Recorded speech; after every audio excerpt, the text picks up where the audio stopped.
to Colorado Corner, from Rockers to Jungle 12 Tire, Brazil to Dread Heights and River, all around. Yeah. And then the football ground became a battlefield, and my life seemed so surreal. People were falling all around, but Jah helped me to stand my ground. Only Jah could have helped.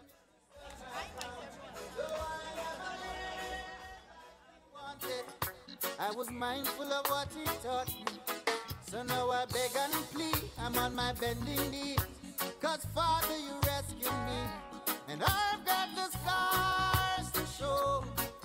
Barely made it along life's road, 'cause when my life got dark, He was the only spark, the light at the end of the road. Oh, never lived to please Him, I never lived like I should.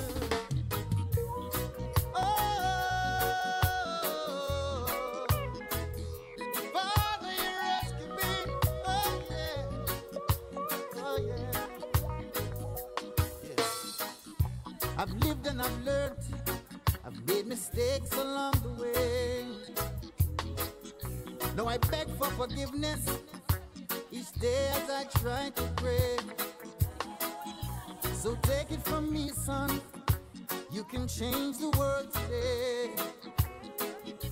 And I'm living proof that crime doesn't pay. For I never lived like He wanted, I was mindful of what He taught me, so now I beg and plead, I'm on my bending knees, 'cause Father, He rescued me, and I've got the scars to show. I barely made it along life's road, 'cause when my life got dark, He was the only spark, the light at the end of the road. I never lived like He wanted, I was mindful of what He taught me, so now I beg and plead, I'm on my bending knees, 'cause Father, you rescued me, and I've got the scars to show. I barely made it along life's road, 'cause when my life got dark, He was the only spark, the light at the end of the road. Though I never lived like He wanted, I was mindful of what He taught me. I'm on my bending knees, I ask the Father, please, Father, you rescued me, and I've got the scars to show. I barely made it along life's road, as my life got dark, He was the only spark, the light at the end of the road. I never lived the way He wanted me to. I never lived, Lord, I tell you, no, I'm practicing my religion.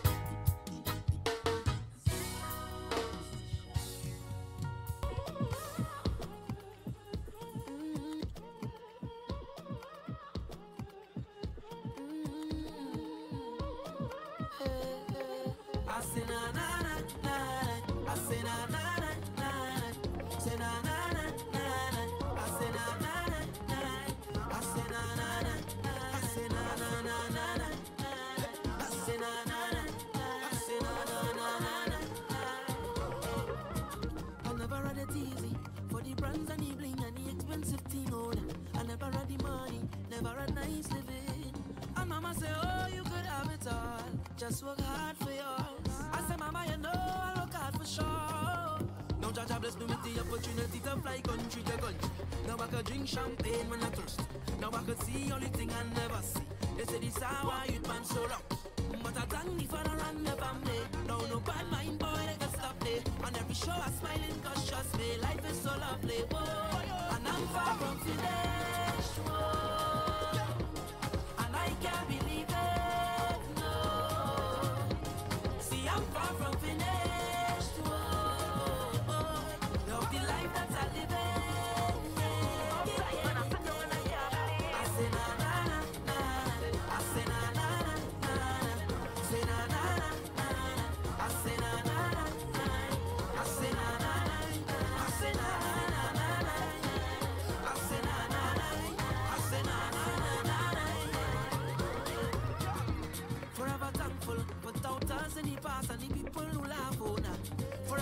thankful for all the times I failed.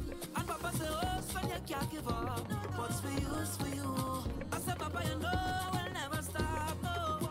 Now Jaja bless me with the opportunity to fly country to country. Now I could drink champagne when I'm thirsty. Now I could see all the thing I never see. They say this hour you man so lucky.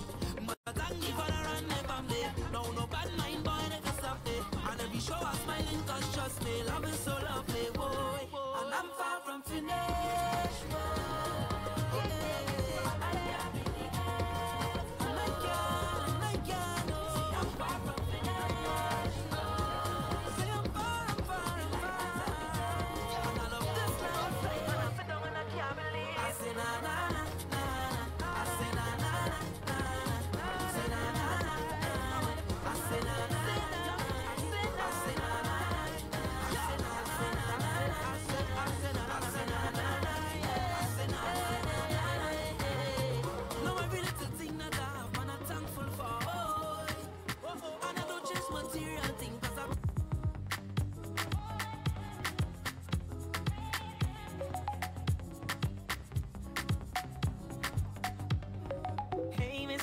Don't come here. It's you like oh and you don't care.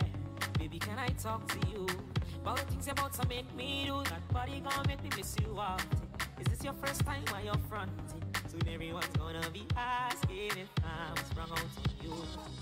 So what if I'm addicted? What if I'm addicted to you, girl? Give me one more time. Give me one more wine. Oh. So what if I'm addicted? What if I'm addicted to you, girl? Give me one more time. Give me one more wine. You need to stop playing, girl. I know you're feeling. Just tell me what you want. I'ma give you what you want, girl. Let's give them a show, girl. Starring you and me. Just tell me what you want. I'ma give you what you want, girl. Push back, push back, girl, push back, give it, girl, push back, push back, girl, push back, give it. I know, I know on me, yeah. Girl, just like that, sit down like that. Rocket on the rocket when the road don't stop. And I know on me, yeah. Girl, just like that, sit down like that. Rocket on the rocket when the road don't stop. So what if I'm addicted? What if I'm addicted to you, girl? Give me one more time. Give me one more wine. Oh. So what if I'm addicted? What if I'm addicted to you, girl? Give me one more time. Give me one more wine. You need to stop playing, girl. I know you're feeling. Just tell me what you want. I'ma give you what you want, girl. Let's give them a show, girl. Starring good. Just tell me what you want. I'ma give you what you want.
Good night, ladies and gentlemen, brothers and sisters all. Can we please stand for the national anthem?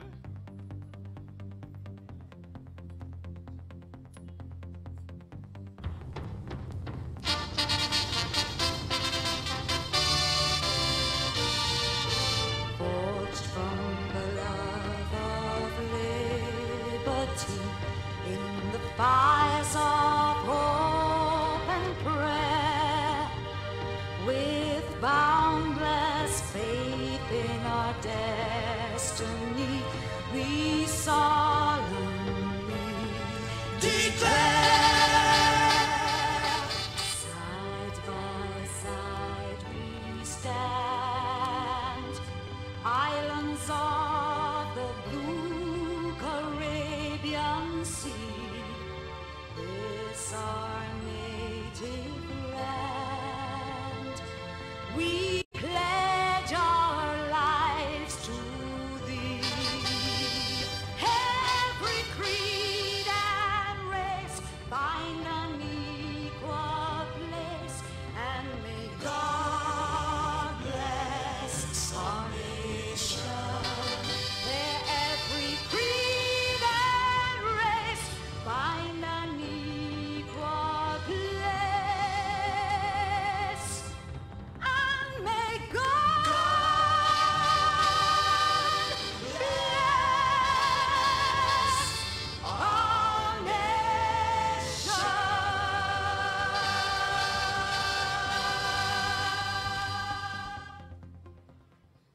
Please remain standing as I invite Minister Kwame Kamu to lead us in prayer.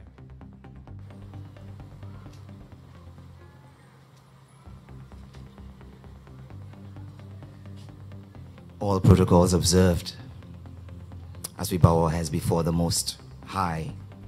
Kind and ever-loving Father, we come before you on this night.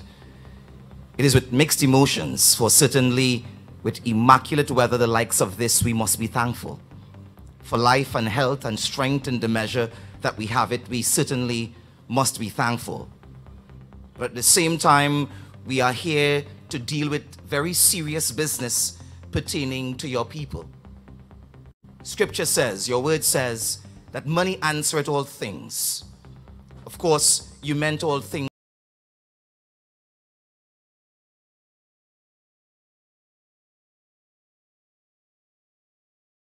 Treasures of heaven, the virtues and the values of the kingdom of God.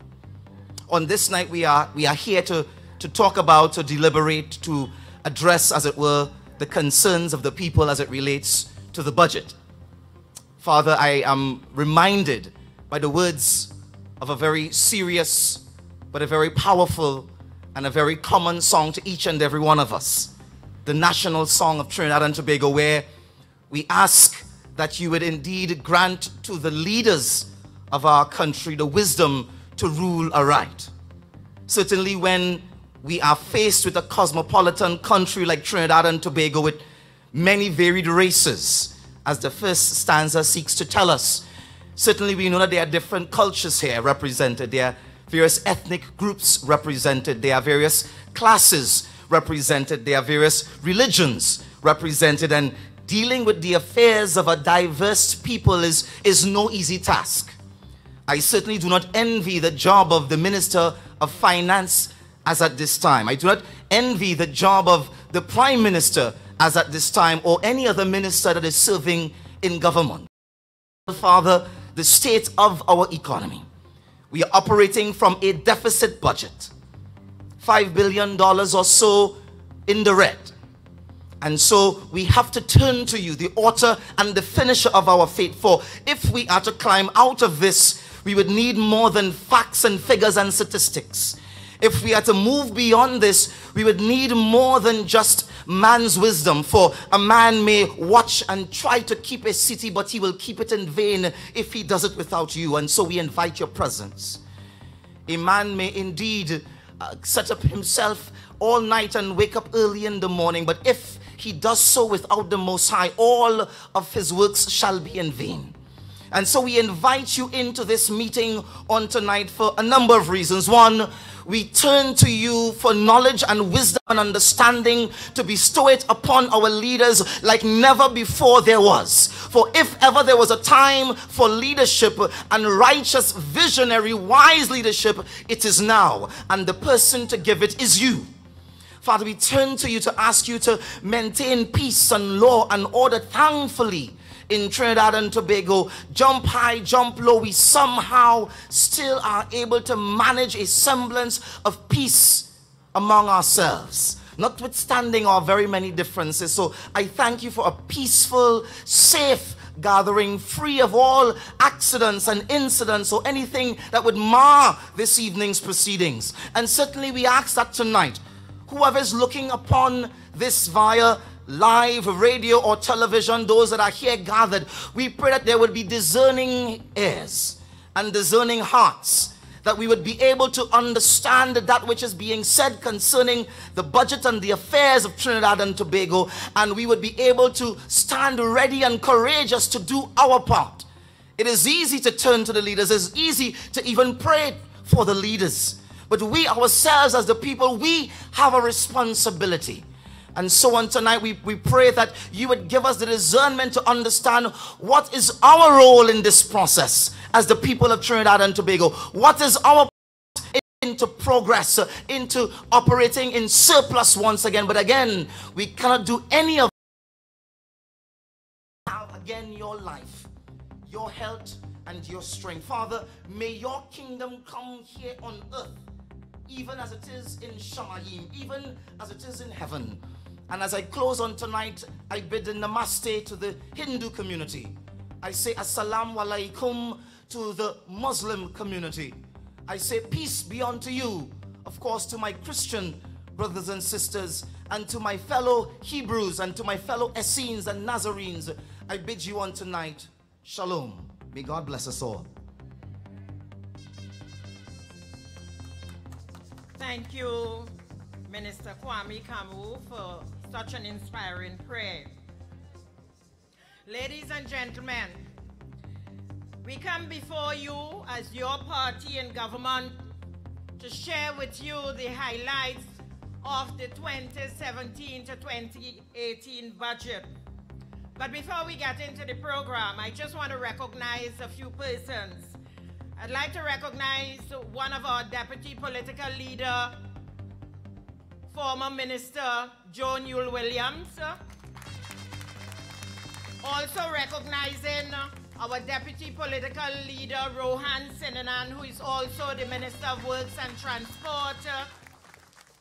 Also recognizing ministers in the House, my colleagues, Minister Clarence Rambarat and Mrs. Rambarat, Minister Paula Gopiskoon, Minister Alison West, and Senator Nigel De Freitas and Mrs. De Freitas. I also saw in the crowd Senator Avinash Singh and Mrs. Singh, who are here with us tonight. And I shall recognize the others as we go along. Ladies and gentlemen, let me at the onset congratulate our indefatigable Minister of Finance, the Honorable Colum Imbe, and his staff at the Ministry of Finance for a fairly distributed budget 2017 to 2018. All of us have been following budget speeches since we were small. But I can attest to the fact that this budget 2018, its presentation ranks among the best ever delivered in our parliament and in true PNM style and tradition. The budget presentation, would you agree, was a comprehensive one? Wasn't it informative? Wasn't it a balanced budget? It had breadth, it had depth, and it was prescriptive. But ladies and gentlemen, the Honorable Colum Imbe would share with you the budget he presented. But I would like to indicate that the budget is unique in many respects. One, It served as a reality check and succeeded in bringing us all to ground zero in the context of that decline in the energy sector revenues. 2, it was pellucidly clear in underscoring the current status of Trinidad and Tobago macroeconomy, and in particular, the revenue constraint of your government and the implication this has for government's expenditure. 3, it was a mature and enlightened approach to the containment of inflated expectations as reflected in the management of the expenditure levels. And 4, it was the reflection of a minister who had the courage, who had the strength and the decisive intent to consciously and deliberately force the nation into recognizing the long-established ideal of we must all live within our means. And lastly, for me, the minister has been able to condition the nation into recognizing the necessity to trim expenses from 63.6 billion in 2015 to 50.5 billion in 2018. Ladies and gentlemen, the framework within which the 2018 national budget was presented is entitled Changing the Paradigm, putting the economy on a sustainable path. And any objective analyst or observer would conclude that the contents of the budget faithfully reflected its theme. And in the process, we need to recognize as well that the Minister of Finance inherited an economic and financial situation that was literally tottering on its edge. And he would share with you a little more when he gets here. But ladies and gentlemen, at this point in time, I am very pleased to formally welcome you and to set the tone for our proceedings this evening is a gentleman who is no stranger to any of us. Ever since he burst onto the political stage, he has established himself as a man who is warm and affable. He has a very endearing personality, but that belies his very serious and nonsensical, no-nonsense disposition. It may very well be that his cool disposition is as a result of his established legal professional acclaim. He wears these dual personalities so admirably well that he has endeared himself to so many of us. For all practical purposes, other than the Prime Minister, he has been referred to in some quarters as the spokesperson of the PNM. He is also the public relations officer of this party.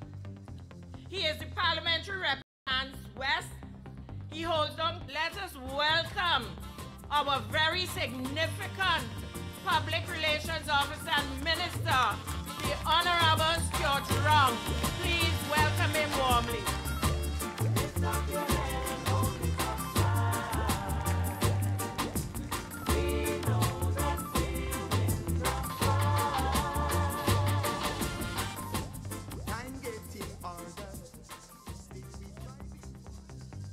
Bigots Corner, Port of Spain North, St. Anne's West.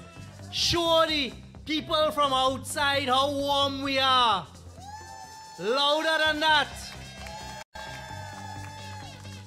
Deputy political leaders, Ms. Jo Newell Williams, Minister Rohan Sinanan, my cabinet colleagues, Minister West, I assured Port of Spain North, St. Anne's West, I assured Minister West when she arrived here, you all would give her a warm welcome to her first political meeting. Huh? My cabinet colleagues, Senator Clarence Rambarat and his lovely wife, Senator Gopi Schoon, Vice President of the Senate, and his lovely wife, Senator Nigel De Freitas and Shana. I saw Senator LaHunt, the Minister of Public Utilities, somewhere there in the crowd. Senator Avinash Singh and his wife, And any other cabinet colleagues that are missing, please forgive me. The light is very glaring. And that is quite apt. Because, brothers and sisters in the PNM, I would like to also give you a very special welcome and welcome you to Port of Spain North, St. Anne's West, members of the media, protective services, everyone else, all protocols observed. I saw the Deputy Mayor, a number of councillors from the Port of Spain City Corporation. Welcome. Welcome to Pigot's Corner. Welcome to the continuation of a long tradition of where this great party assembles after the delivery of a budget for us to speak to the people, with the people, and amongst the people. Today, the leader of the opposition gave a very lackluster, very below par performance in the parliament. And we had to respond to that. But what I would like to talk to you all about very briefly here today are some of the measures of this budget, because I think it's very important that people understand, because what Kamala came there today to do, and it is obvious that the rest of the opposition will continue to do, is to try and distract the population away from the budgetary measures. Not only did she mislead the country once again, and we pointed some of that out, but they are, like many other people, unable to properly respond to a budget that deals with every sector of society. And like my colleague, and I forgot my two colleagues on stage, forgive me, Senator Hines, who I share offices with, not Senator Hines, Minister Hines, Minister in the Office of the Attorney General and Legal Affairs, and of course, Senator Batiste Primus. What this budget does in very, very difficult and trying circumstances, and it must not be lost on us, the population, is it balances and spreads the way we deal with the deficit and the way we're dealing with the difficulties. And I want you, the population, to look on and to listen very, very carefully to the noise that would come from the quarters who have a lot. What we did is we added a 5% tax responsibility. When you have someone a bank making over $1 billion in after-tax profits, I think we all agree that it is okay for them to share in some of the burden, not so? So let us get on with it and let us not have the complaints. Another thing that was done for the first time, and Pigot's Corner, I want you all to understand this.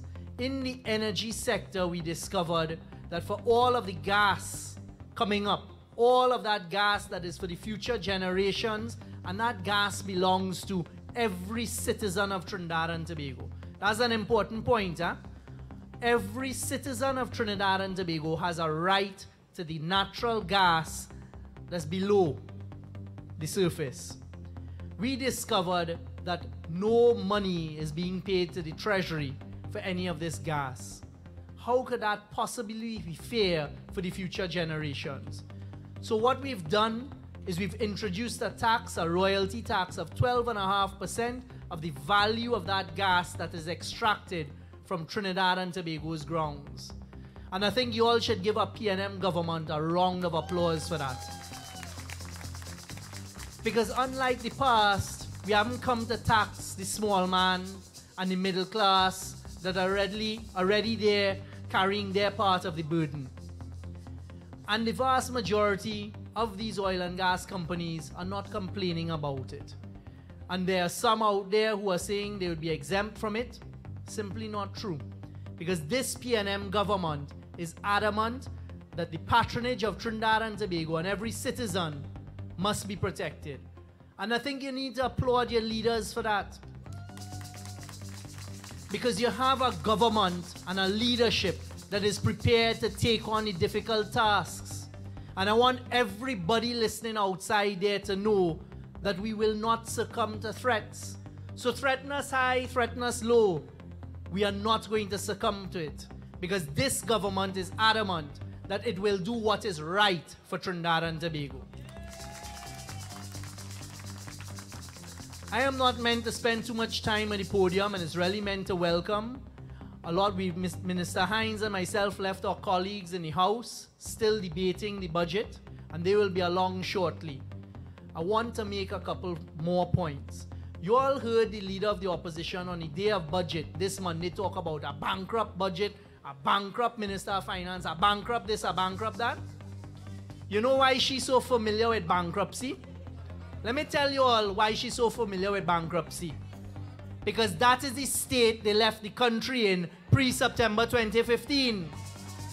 And we reminded her today in the budget that they left every single overdraft maxed out. And just before they left office, and you will hear more about it in the courts very soon, they borrowed hundreds of millions and billions of dollars in a couple months before September 2015 to give to their friends. And I assure you, as part of this government, and personally, that is something we have done a lot about. But as Minister Baptiste Primer said, I work quietly, efficiently, and meticulously. And I am not going to boast, and we're not going to sing about it. But that day they go into court, which is coming very soon, the country will hear about it. And the media have a responsibility to carry these stories, because recently we took a number of them, public servants and others, to task at the HDC because they took 175 million of our taxpayers' dollars and bought land worth $50 million. But you know what? Quietly, efficiently, meticulously, for the first time, we followed the money. And we found the bribe. A $50,000 check paid to a public servant by the people selling the land for over $125 million over value. I didn't hear much about it, but that's okay, because their time is coming. Trinidad and Tobago, PNM family, keep faith. You have a government that is under a lot of pressure, but it will work hard for you and for the future generations. And when you see the various quarters that want to protect the status quo attacking ministers and the hierarchy of the party, stand side by side with us. Because what we are taking on is the corruption in society. And once you start to disrupt corruption, you become a target. You all will hear a lot about the port. I heard the leader of the opposition talking today about who went and take computer out of who office and how is that legal, etc. Again, building a case to protect corruption. We will not be deterred. I can give you my assurance the work is being done properly for the first time in Trinidad and Tobago.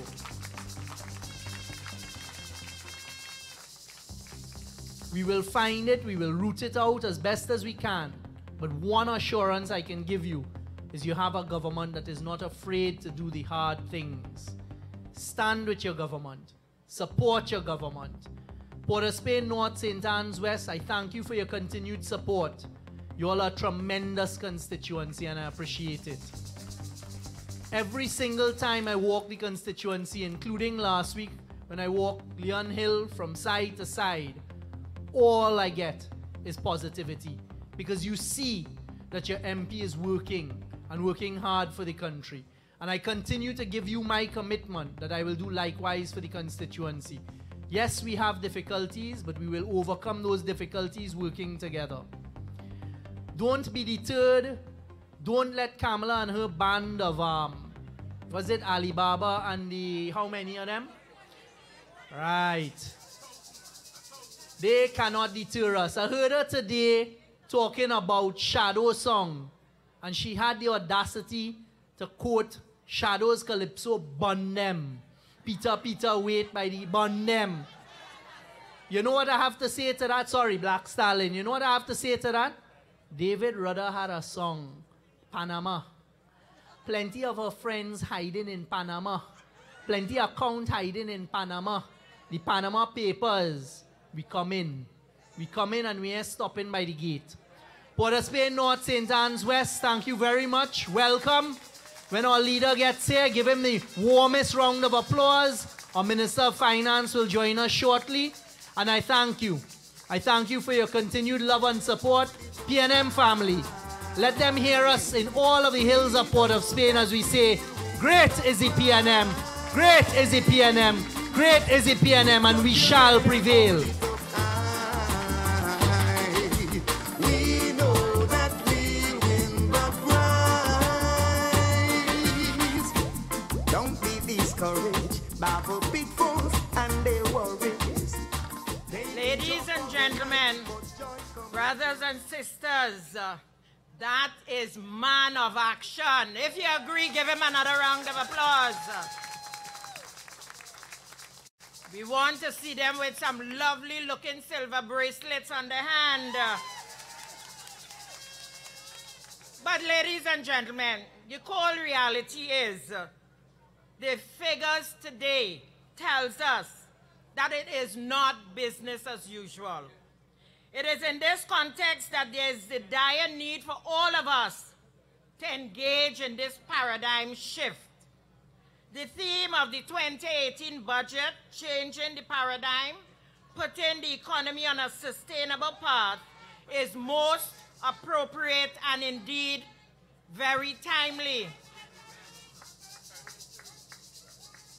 Ladies and gentlemen, please stand and welcome our political leader and Prime Minister of Trinidad and Tobago, Dr. the Honorable Christopher Rowley. Welcome him. Remember the days of tossing water, anytime that you have to bid.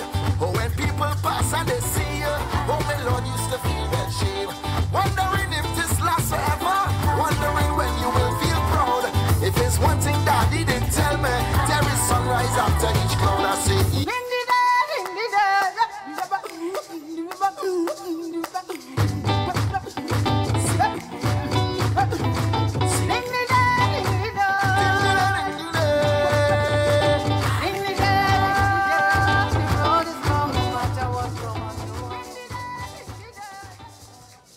welcome, welcome, Prime Minister. It is always a pleasure to have you. Ladies and gentlemen, the budget literally opens the door for virtually everyone in this country to make their contribution to the development. Let's welcome the other man of the moment. And we have a new name for him, but we will wait.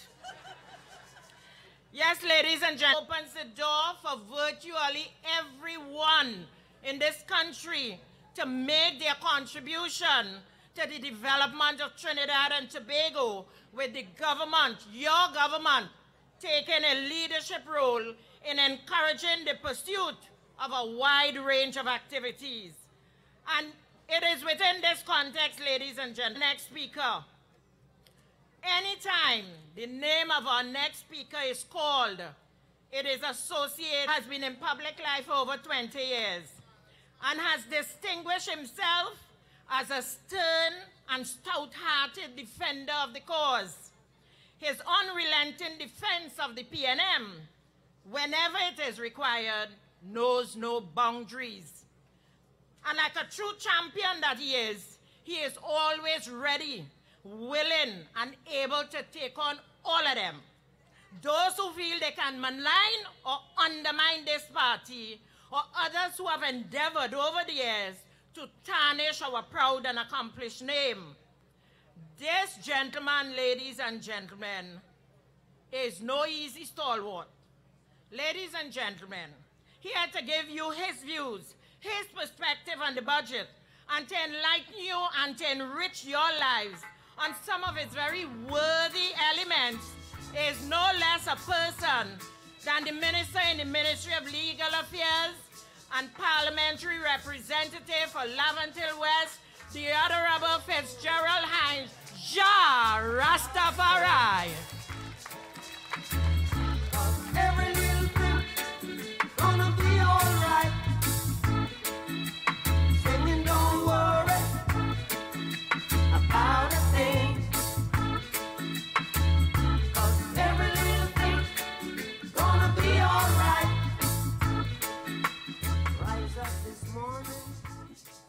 Thank you very much, Mr. Selector. And of course, thank you very, very much, Madam Jennifer Batiste Primus, for your very kind introduction in your capacity as Master of Ceremonies of these PNM proceedings. The Honorable and distinguished Dr. Keith Christopher Rowley, the distinguished Prime Minister of the Republic of Trinidad and Tobago and the political leader of the People's National Movement, the Deputy Mayor of the city of Port-au-Spain, my colleague, the young and hard-working Stuart Young, no pun intended, serious young man, making a mightyful contribution to our effort to develop this country and to protect it. Deputy political leader, of course, the very experienced, the long-standing, one of the best, Minister of Finance of the Republic of Trinidad and Tobago, Mr. Colman Bird. Deputy political leaders of the People's National Movement, Madam Joniel Williams and Mr. Rohan Sinanan, who are identified among us.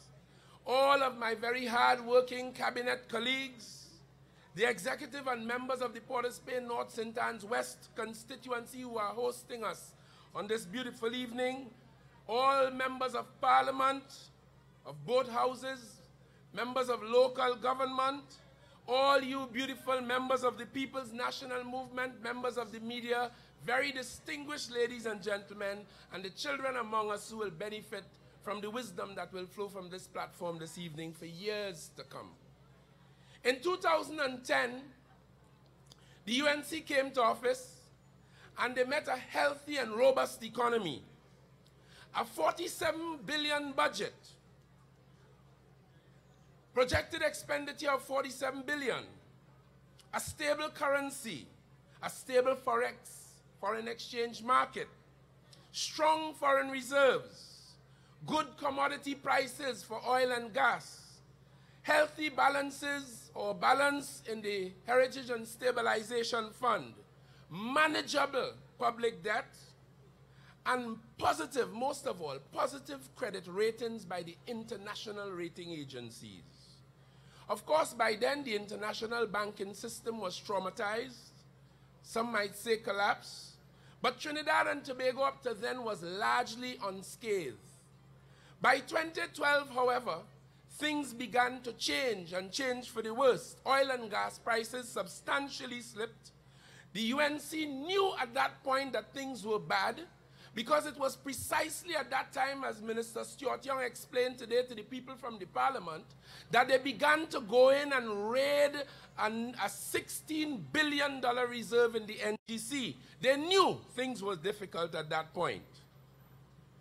Their reckless behavior, their corrupt practices were encouraged and protected by their leadership. You remember when Mary King got into trouble, she swore publicly that her prime minister had known everything about the matter that led her to be removed from office. Let me quote Errol Pilgrim, who I read his weekly column very quickly for you. He put it so succinctly and so well, I couldn't say it better. Errol Pilgrim writing says, and I quote, Mrs. Prasad Bisesa and her cohorts would like the country to forget their own 5-year adventure, unrestrained corruption and mismanagement and squandermania, whose poisoned fruit consumed like a virulent disease the very ordinary people she now claims to be so concerned about. Because when she spoke after the budget, she tried to make herself large and she tried to pretend that she was concerned about you ordinary people, about all of us. But we know it's a lie.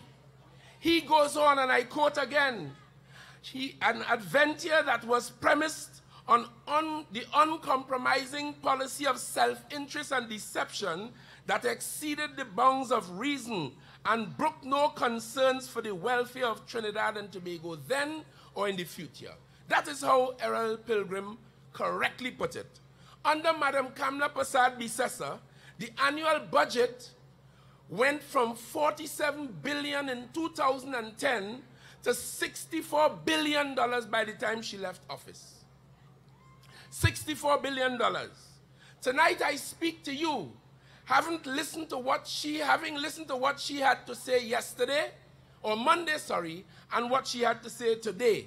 3 hours I sat painfully and listened to that lady. She's unabashed, she's shameless and bold-faced. They were reckless, that's the best way to describe them, and imprudent. They did every single thing with your economy wrong. And this is not simply my view. Commenting on the affairs of 2012, the Auditor General's report of 2013 pointed out a number of things. Let me share just 2 or 3 of them for you. This is from the report of the Auditor General, an independent observer, participator in our financial affairs. They audit the government's accounts and publish annual reports on them. In 2013, reporting on 2012, the Auditor General, among other things, found that findings arising from the audit of the Infrastructure Development Fund at ministries and departments are summarized in the following paragraphs. Fishing facilities in Trinidad. Neither contract nor memorandum of understanding was produced to support payments totaling $8.2 million. As a result, terms and conditions could not even be settled. Neither contract, in terms of hospitals, district center health facilities, neither contract nor memorandum of understanding was produced to support payments totaling $8.8 million made to the executing agency for property development. Payments to the executing agency during the year totaled $152.9 million, of which invoices and other supporting documents relating to payments were not produced. Value-added tax totaling $21.7 million relating to work by a foreign firm seemed to be reimbursed to a state enterprise in financial years 11 and 12. No evidence to support that. And so the story continues. Ladies and gentlemen, let me tell you why I read this. Year after year after year, from 2012, 2013, right on up to when they left office, this was the story of the Auditor General of Trinidad and Tobago in all of these reports, in every one of them, year after year. It is as if the Auditor General was screaming at us, trying to tell us parliamentarians, trying to tell you, the citizens of Trinidad and Tobago, that something was seriously wrong. Meanwhile, they pretended that everything was hung. They have to pretend that they gave away the shop. They gave away and visited the food. People did not reapply. Those were people, some of them went to campaign in Tobago. We found evidence that they had food cards to support their liming and campaigning for the UNC in Tobago and other such activities. So they pretended that Minister of Housing will tell you what they did in Land for All and Land for the Homeless. They borrowed money to thief. And we heard that they borrowed money to put in the Heritage and Stabilization Fund to give you the impression that everything all right when they knew that everything was not all right. They lived a lie. They lived a lie. Then came 2015. After 5 years and 3 painful months, just before they left, as you heard Minister Young say, days before they left, they engaged and they contracted some massive loans, 400 million, 1.6 billion in the months of July and August of 2015 and spent every cent before they left in September. That's what they were doing to your money. And you heard of that earlier. The same bunch gave away your legal rights, where what you had was a legal right to sue a foreign firm, Constatura, on the Point Fortin Highway. They gave away that. They signed it away in addendum number 2, you will remember. So even your right to claim against a contractor who was in breach of a contract, they sold that away. They gave away your rights and your heritage. And then, of course, Dr. Rowley's administration thankfully came to office with yours. It wasn't just a stroke of luck. It was alone knows where we. The situation would have been worse.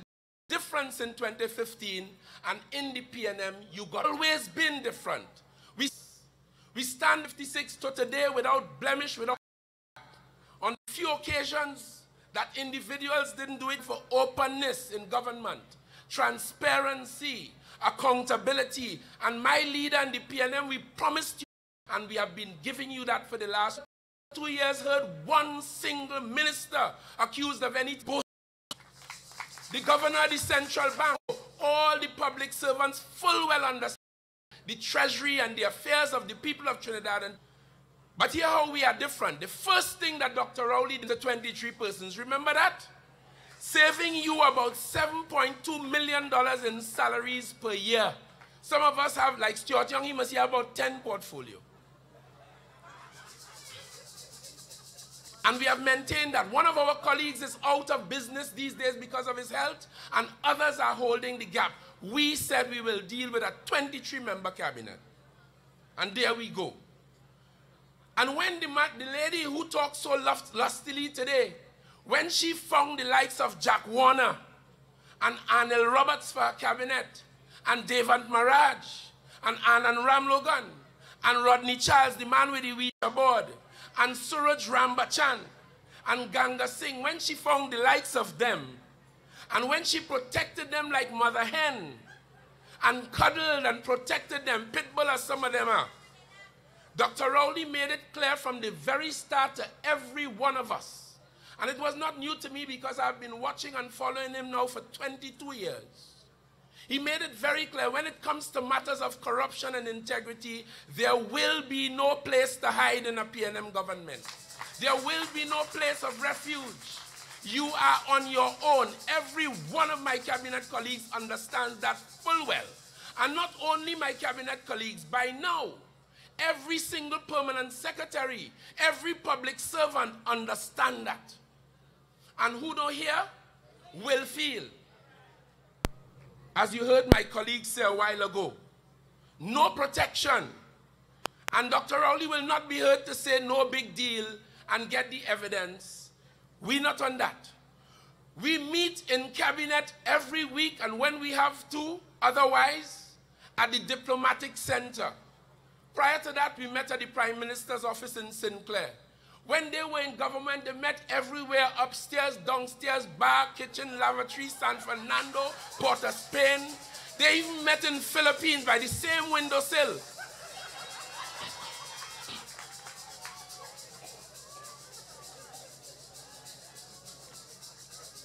One of the first things Dr. Rowley did, recognizing that it was state enterprises that were used to steal your money, Dr. Rowley appointed a team of experts and professionals to review, for the sole purpose of reviewing all the state enterprises, to see what value they have, their relevance in today's system of government, whether they have meaning and purpose or not. And those that have meaning will be retained, and those that do not will go by the wayside. That is what government is. You ask for difference, you ask for change, and we come to bring that.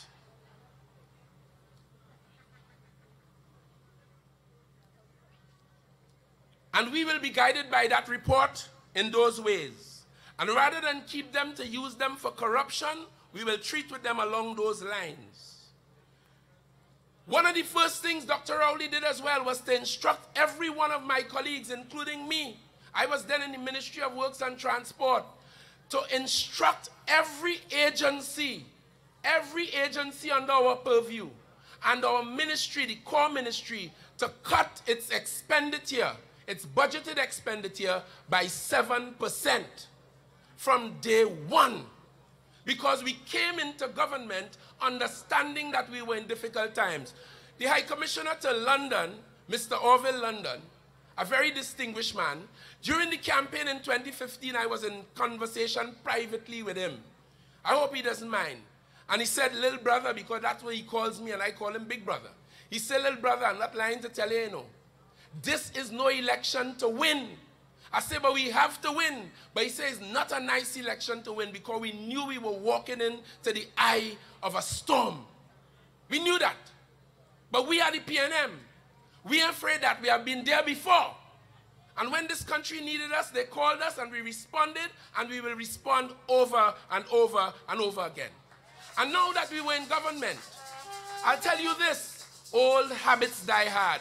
So although you had a new government led by Dr. Rowley with an integrity, a granite integrity, and with a new ethos, signals for the whole world to hear, we sit in cabinet on a weekly basis and we see cabinet notes coming through from various agencies and aspects of the governance. And when we see them, we realize some old habits die hard because they're still coming through the system, some of them without estimates. Because the UNC used to approve cabinet notes without any estimate, blank checks. Some of them severely overvalued. And we will go through painstakingly in the cabinet and send them back again and again and again until we were satisfied that you, the taxpayer, would get value for money in a project that we considered necessary in today's circumstances. Not for the sake of it. And that's how we manage the affairs of Trinidad and Tobago. You remember the helicopters? The Westland Augusta helicopters? And we said, okay, yes, they were flying around. Yes, they were doing something, but we were not convinced that they were making a direct contribution to dealing with our crime problem. And we said we will not continue business as usual, saving $200 million a year, and we'll make the necessary arrangements to ensure that we are protected in a more efficient manner. We knew that. The Bay Ferries contract, they came in 2006. On the port, they're supposed to stay for 6 months. They ended up here for 10 plus years, making millions and millions and millions of US dollars at your expense, transferring no technology, no expertise to the locals, and the gravy train was continuing. As Minister of Works, under the guidance of the Prime Minister, we put an end to that. And today the ferry is running, not with perfection, but we're doing all that we can in the circumstances to sort it out. The Galatia is the same thing. We were in opposition and we knew that it was falsely and improperly procured. We spoke about that from the days in opposition. So when we went into office, we would take remedial action. All we wanted, as we promised you across the spectrum, is a free and fair and open tender process, where you will get value for money and where no minister of government will be involved in that tender process, and therefore no kickback and no swing back. We're not dealing with that. And that is how we proceeded. The gravy train was brought by the Keith Rowley administration to a squeaking, screeching halt. And as a result of those behaviors on our part, I can boastfully tell you, if you didn't know, because you are not in the cabinet room, a lot may miss you.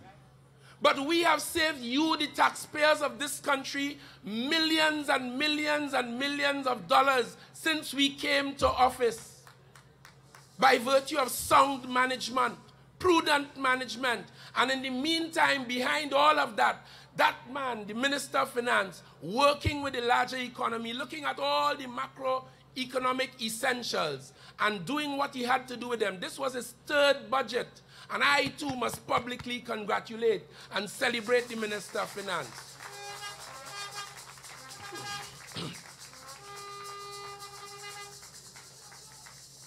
When you look today at bid prices for them major road projects, and let me use that extension of the Churchill-Roosevelt Highway to Manzanilla as an example. I know it has exercised your mind a lot over the last 2 weeks. The bottom line is, no minister was involved in that tender process. It was done by NIDCO. None. We don't have no Mary King or no alleged Mary King here. So they tried to put things on my Minister of Works and Transport. It did not work because it just was not true. He had nothing to do with that. That is one. The next thing is, the contractor who won that bid after a very fair, open tender process, and to tell you how fair and open it was, the Minister of Works invited Transparency International to come into the Ministry of Works and NIDCO, examine the books, look at the procedures, look at everything to satisfy yourself whether something was untoward. They turned down the offer. You know why they turned it down? Because they knew that there was nothing to it, after all the noise in public. But the bottom line is, The contractor who got that job, he was $110 million less than the next closest rival. 6 or 7 of them applied for that contract, bid for it. And you will notice not one of them going to court or quarreling about it, because it was a fair and open tender process. The point is, $110 million for the same piece of road we have saved you. And that's how we behave, because we are different. We don't give out contracts. We don't even give out food cards. We were told very early, no minister of government must be seen in possession of a food card. None. The rest of them, those who were in office before us, the back pocket used to be stuffed with food cards. They're all over the place handing it out looking for popularity and support. When I went to the Ministry of Works, one of the first things I did was to bring in an accounting firm, internationally renowned, to look at the tender process inside of there and to make recommendations which we had accepted for the improvement of that, because we found in the Ministry of Works from the Kamla Prasad Bisesa days, contracts without any writing whatsoever, no contract, and people going to court and claiming we owe them 100 million, 70 million. So I brought in an accounting firm and reviewed it, because different people in the ministry had the right to give out contracts, and it was a mess. So I met about $60, $70 million in debt in one program alone in that ministry. We put an end to that. And to the credit of my colleague Rohan Sinanan, he made history. You do not know this. But since he went to that office, he has asked the lawyers to put inside of every single contract a non-corruption clause, meaning that with this clause, if anyone is justifiably accused of corruption, the contract automatically is terminated. Rohan Sinanan did that, and I think he should be applauded rather than criticized in that regard. And that's all because we are different. And let me show you how different we are. There was this allegation about the Galatia. You know what happened? The Prime Minister told the world, we will support any inquiry. We will cooperate. Every one of us knew that. He got Mr. Christian Mute to go down there and to deal with the matter. The Prime Minister himself appeared. The Prime Minister himself, a different Attorney General, giving out legal fees. We have cut that substantially since we came to office, doing most of the work internal to the government in the Ministry of Legal Affairs, the Attorney General and Legal Affairs. And that former Attorney General, he sued Dr. Rowley and I 7 times. Dr. Rowley gets 6, I get 1 for accusing him of giving out certain fees or paying $18,000 US. We found records to show was paid for the fancy hairdo. She even had a filler. And that is how the lady behaved. Every one of those helicopter flights between Trinidad and Tobago and between Port of Spain and San Fernando cost about $5,000 US.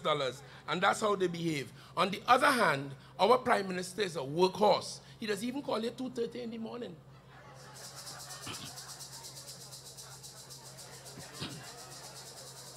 Night and day, all of us in that mode, we work very hard for the people of Trinidad and Tobago. And as I come to a close, I know they spoke a lot about the blue economy, and I'm sure when Mr. Bohindrat Tiwari gets up to speak as a former planning minister, Tiwari, I ain't calling him that. I'm not shortening the name. He will come to tell you, because it was Gary Griffith who told us that used to have 3-day and 4-day weekends, Monday morning she couldn't get up, So when Tiwari comes to tell you about the blue economy, it is blues Monday morning and Tuesday morning, blues they used to suffer from. Can't come to work. When they tell you about the green economy, well, you don't know it's on the windowsill was plant-like substances. When they tell you about the gold economy, because all of them leave office with a bag of gold. All of them. And that is why they will all have their day in an air-conditioned room sometime very soon. And when they tell you about the gray economy, it's the banker Whether it is, what's the one in energy? It's Tabanka, Ramnarain, Rambachan. When they talk about the grey economy, it's Tabanka they're suffering from. So we know what the story of is. People of Trinidad and Tobago, I think we have passed the worst. We have cut the budget from 64 billion to 52 billion, cut it by 12 billion. And I have noticed, I know things are not the way they used to be for most of us. You, the little people of Trinidad and Tobago, we, the little people, the working people of this country, we cut the budget by $12 billion, but I have noticed that there has been no significant depreciation in your standard of living. The people who complain the most about that cut, that fact, because we are now coming to the conclusion it ought not to have been 64 billion in the first place. That was where the corruption and the thievery and the creaming off took place. And now we are back to a real situation and still fighting. We've cut corruption and waste. We have taken on the big ones. We have taken on the banks as we share the burden of adjustment, the burden of this pain on them too. We have new tax regime for the oil companies. We walked into CLICO. Some of you thought it's some, to be very frank, I was hearing on the radio, it's black man company and black man company, but they took $15 billion of Trinidad and Tobago, your taxpayers' dollars, and we had to go in there and demand it on your behalf, all because we care about you. And you might not have understood it, but now we know. And I conclude by telling you, I, Fitzgerald Ethelbert Hines, I stand here tonight in my hometown in Belmont at Pigot's Corner. And I am very, very confident that we are on the right track. We are doing the right things. With nobility, with dignity, and with prudence, we are doing the right things. And I predict that by 2020, when the time comes to give an account of our stewardship, you, the people of Trinidad and Tobago, will be joining us in saying, great is the PNM, great is the PNM, because you would know from our conduct that we did the best thing for you. Thank you very much.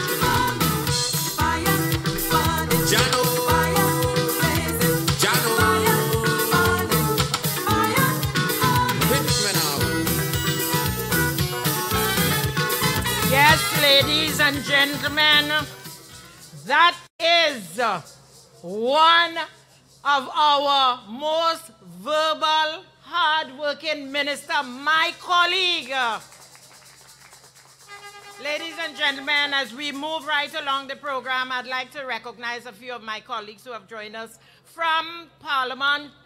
Dr. Nayan Gatsby-Dolly is here with us, Minister Robert Lehunt, Minister Moses, Minister Terence Dial Singh, Minister Kazim Hussain, Minister Daryl, and Member of Parliament Glenda Jennings Toko Sanigrandi, Member of Parliament for Laventel East Mova, Leons, and also Ansel Antoine, Member for Dabadi O'Meara. Let's welcome them.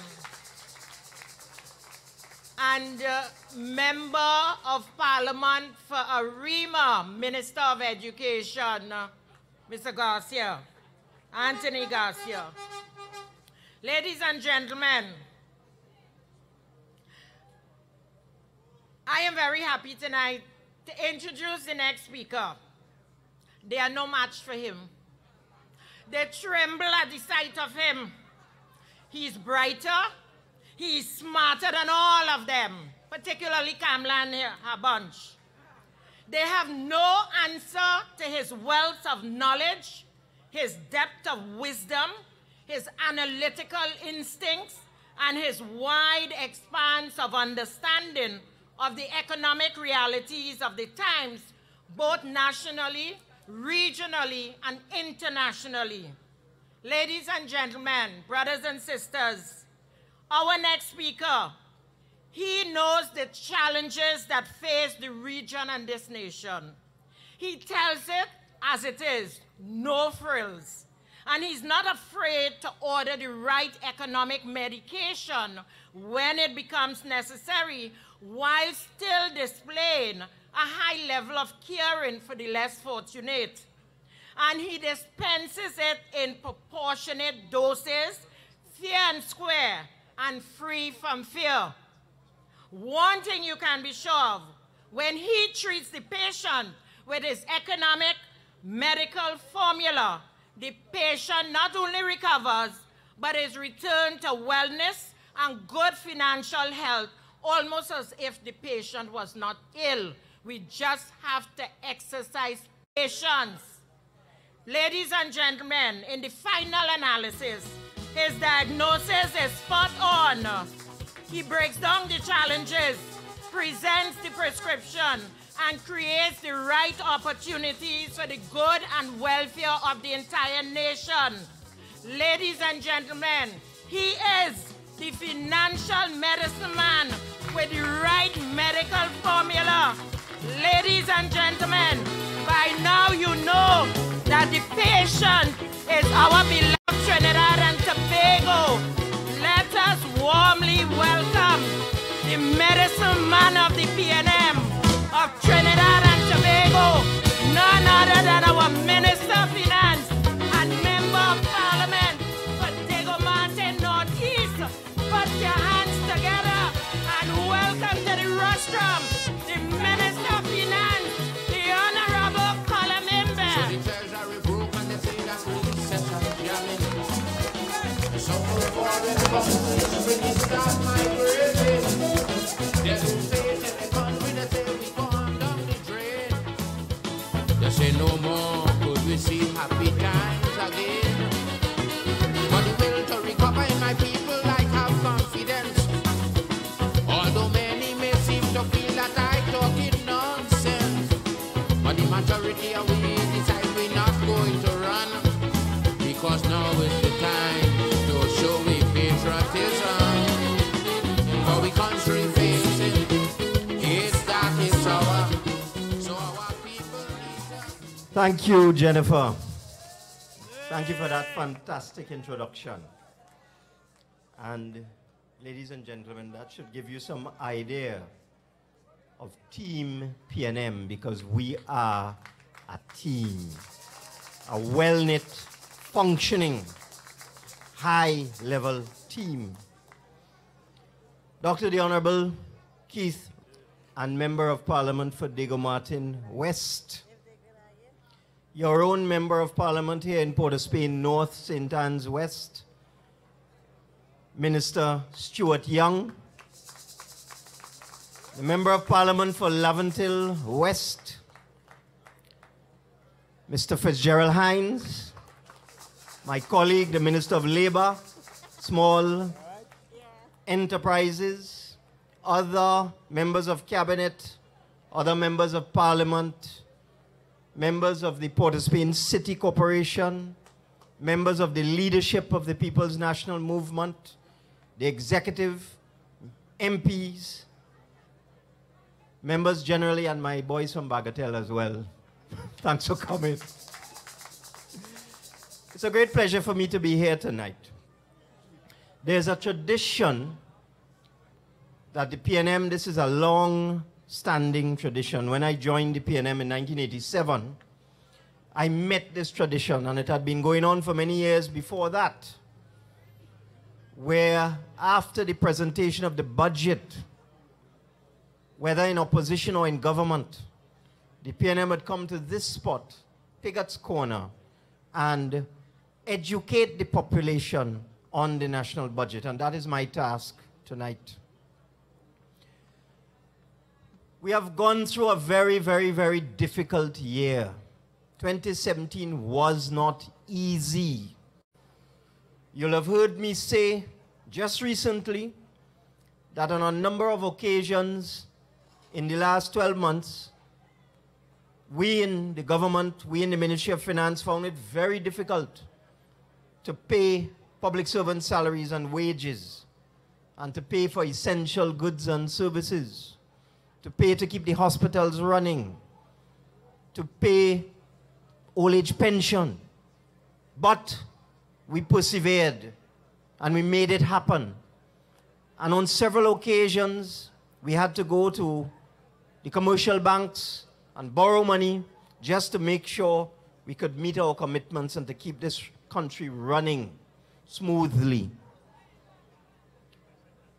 Just yesterday I went into the office and I was going through some correspondence, and I saw a letter that the governor of the central bank had written me around the middle of September. And the governor was pointing out to me, this is just a couple of weeks ago, that the overdraft at the central bank, you see, the government has a bank account at the central bank, just like any company or any person. There's a general current account at the central bank. That's where all the government revenue goes into that account, and all of the expenditure, all of the payments that the government makes on a daily basis comes out of that account. But that account has an overdraft limit that is set by legislation. And that account, for all the years that the PNM was in government, that account was in credit. In fact, in 2010, when the other government came in, the government's current account at the central bank had $6 billion in cash, in credit in it. And they managed between 2010 and 2012 to spend all that money and to take that account from $6 billion, that's 6,000 million in May 2010, down to zero in 2012, and then down to minus $9 billion in September 2015. They use up the whole overdraft. So they burn up $15 billion. It was plus 6. They take it to minus 9. They burn up $15 billion in cash. So we met that when we came in. So we've been running this country for the last 24 months with the overdraft almost up to the limit, so that often we will be told, look, you have to stop writing checks. You have to stop issuing releases. So I saw this letter from the governor of the central bank, and he told me that the overdraft is now at 99.7% of the limit. You know what that means? We had a couple $1 million left in the current account. And this country costs $4 billion a month to run, $4 billion a month. That's what it costs to run this country. It costs about $130 million a day. So when the governor wrote me, I had enough money in the current account. The government had enough money in the current account just 3 weeks ago to run the country for about 5 minutes. So that is what we faced, but we were able to deal with it. We have a good team. We coordinated. We got cash from the commercial banks, and we were able to run the country. So we've had a very, very, very, very difficult year. Very, very difficult year. But we made it through. We made it through. And we are going to make it through 2018. And we're going to make it through 2019. And we're going to make it through 2020. We're going to make it. As I said in my budget speech, we can make it if we try. That is a good calypso. We can make it if we try. And certainly we can. So what we've been doing as we came in 2015, we found this ridiculous situation where one of our state corporations had $16 billion in cash in its bank account, the National Gas Company. Because of what the PNM had done in the PNM years, that company had all of this money in its bank account. $16 billion. And after they bust the overdraft, the next thing they did was they started to raid the bank account of the National Gas Company. And between 2012 and 2015, they took out $16 billion out of the bank account of the National Gas Company. So they take $15 billion out of the government current account, and they're talking about $16,000 million. That's $31,000 million that they burn up between 2012 and 2015. And as I'm reminded, the leader of the opposition came to Parliament today to lie about that. Because you see, I put it in my budget speech. And of course, they're weak, you know. They're not strong, you know. They're weak. If any of you listen to the leader of the opposition performance today, they are weak. They're not strong. So they don't have good research capability. So I put it in the speech in the budget statement that they raid the National Gas Company and take out $16 billion. And then there was a rule that they could only take 50% of the profits from the National Gas Company in any 1 year. They changed the rules in the election year. In 2015, they changed it so that they could take out 100% of the profits of the National Gas Company. So I put that in my speech. So the leader of the opposition come today to try and deal with that and say that's not true.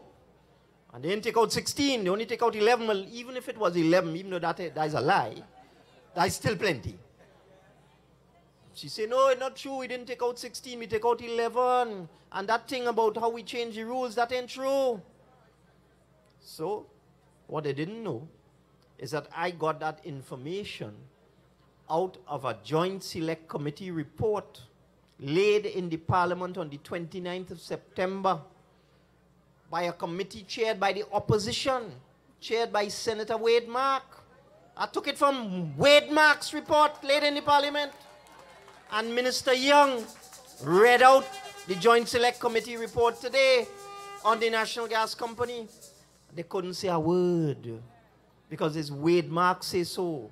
It's not him both say so, it's Wade Mark say that they take out 16 billion and they change the rule so they could take out 100% of the profits. But that is how they run this country. False expectations. That's why I call it false sense of reality. Running a false economy. When you run in an economy where you increase the public debt from $46 billion to $76 billion, that's what they do, you know. They come in and meet it at 46. They borrowed $30 billion. They take out $15 billion from the current account. They take out $16 billion from the National Gas Company. That is how they were running this country. Now, no economy, no household could work like that. That's like you're running a household, you mortgage the TV, you mortgage the bed, you mortgage the fridge, you take an advance on your salary, you sell your shoes, you borrow from the neighbor. How long could that go on? That is how they were running this country. It was a fraud. So we came in and we met that. And you know, soon after we came into government and I was appointed Minister of Finance, one of the first things I had to do was to meet with the rating agencies. We have agencies that do a credit rating for Trinidad and Tobago. One is called Moody's and the other is called Standard & Poor's.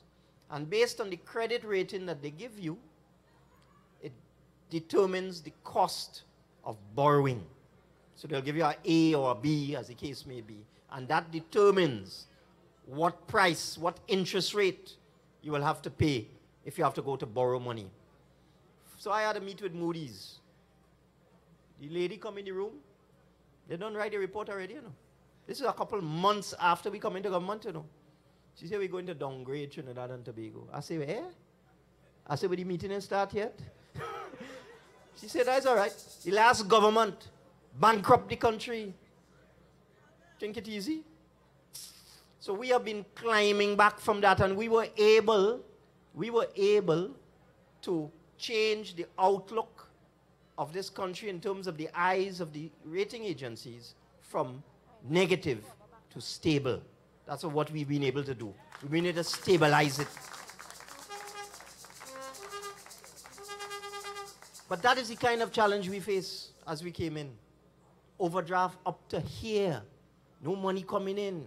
They changed the taxation system in the energy sector. And they lying about it. One of the oil companies came and gave us some information and showed us the tremendous fall off in petroleum taxes that this country was receiving. If you see the graph, in 2013 and 2014 it was up here, in 2016 down here, and then they showed me a table and they said, Minister, based on our losses carried forward and based on the tax system in this country, we won't be able to pay you petroleum tax until the year 2025. I just last month, you know. I say so. And we in the PNM, we are very serious. If you look at this budget, you will see we are not pandering to anyone. Everybody must share in the burden of adjustment. Everyone. We are not in the pockets of any group. We have taken a hard look at this economy. And that is why we look at the commercial banks and we see that they are making super profits.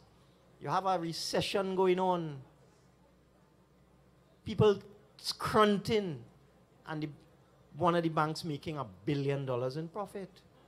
So they have to share in the adjustment. Everybody had to share. So that's why we put an extra 5% on the banks in terms of income tax. And to their credit, I must say, the majority of the banks are not complaining. They're not complaining. They understand. They understand that everybody must share in the burden of adjustment. And we also decided we had a choice because we need revenue, and you need to understand what's happening in Trinidad and Tobago. We have brought expenditure down from 63 billion to 50 billion. We cut it by 13 billion. That was no easy feat. And you know what that tells you? There was $13 billion of waste, mismanagement, and corruption in the government expenditure. Because how could you remove $13 billion of government expenditure per year and the country still running? How would that happen? We've removed the waste and the corruption and the mismanagement. So we have it down now to 50. But we have a problem. Because even with the new taxes in this budget, at the best, we may be able to raise about $40 billion from taxation. So we're missing 10. Understand what I'm saying? With the new taxes and the best tax collection possible, and we go after everybody who is evading tax and avoiding tax, and we put an army of people outside there, which we will be doing, the most we could raise in this 2018 financial year is $40 billion. But the expenditure is 50. So there's a gap of 10. And the way we're going to deal with that, we're going to finance 5 billion. Some will be borrowing, some will come from the Heritage and Stabilization Fund. And the other 5 billion will come from debt recovery from the CLICO and the CL Financial Group of companies. Because understand something, the government of Trinidad and Tobago, the last government, took $23 billion of taxpayers' money. Hear the figure calling. $23 billion of taxpayers' money. And gave it to a private company. When we did the CLICO bailout and we went out of office, the figure was 5 billion. We had put 5 billion into CLICO to make sure that the company would not collapse. Somehow they put an next 17. And I heard the leader of the opposition today, another one of her untruths, saying that they came in and they inherit $23 billion in debt at CLICO. Lie. It's 5. It's them send up the thing from 5 to 23 with their irresponsibility. So this government is very serious, eh? Because for 5 years and 3 months, they made no serious attempt to recover that $23 billion of your money that was put to bail out a private company. No serious attempt. We have to get that money back. That is taxpayers' money. That is poor people's money. That is your money. And we need it to run the country. We need to recover that debt. So we will be recovering about $5 billion in this year. We did the bold step of putting the company in liquidation. It was the only thing we could do because the shareholders wanted to throw the government off the board. They wanted to take back the company. And if we had allowed them to do that, your money would have go up in smoke, crapo, smoke your pipe, and they walk away. So we did what we had to do. We are very serious people. But as I said in my budget speech, we understand how emotional Trinidadians and Tobagonians are about CLICO. We understand. It's a local company formed by Trinidadians and Tobagonians. It grew, it prospered. It affected a lot of people in this country. So there's an emotional attachment between the people of this country and CLICO and the CLICO group of companies. We understand that. And that's why we have made a decision. We are not going to have an auction of CLICO assets, because if we do that, it will end up in the hands of people who already have a lot of money. That is not our intention. So we're going to create a mutual fund like the unit trust. And we're going to put the assets of Colonial Life into that fund. So you could buy units. So you will share in the profits of these companies.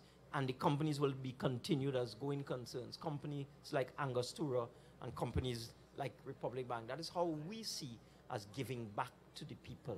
Taking these assets and making them available to the ordinary man.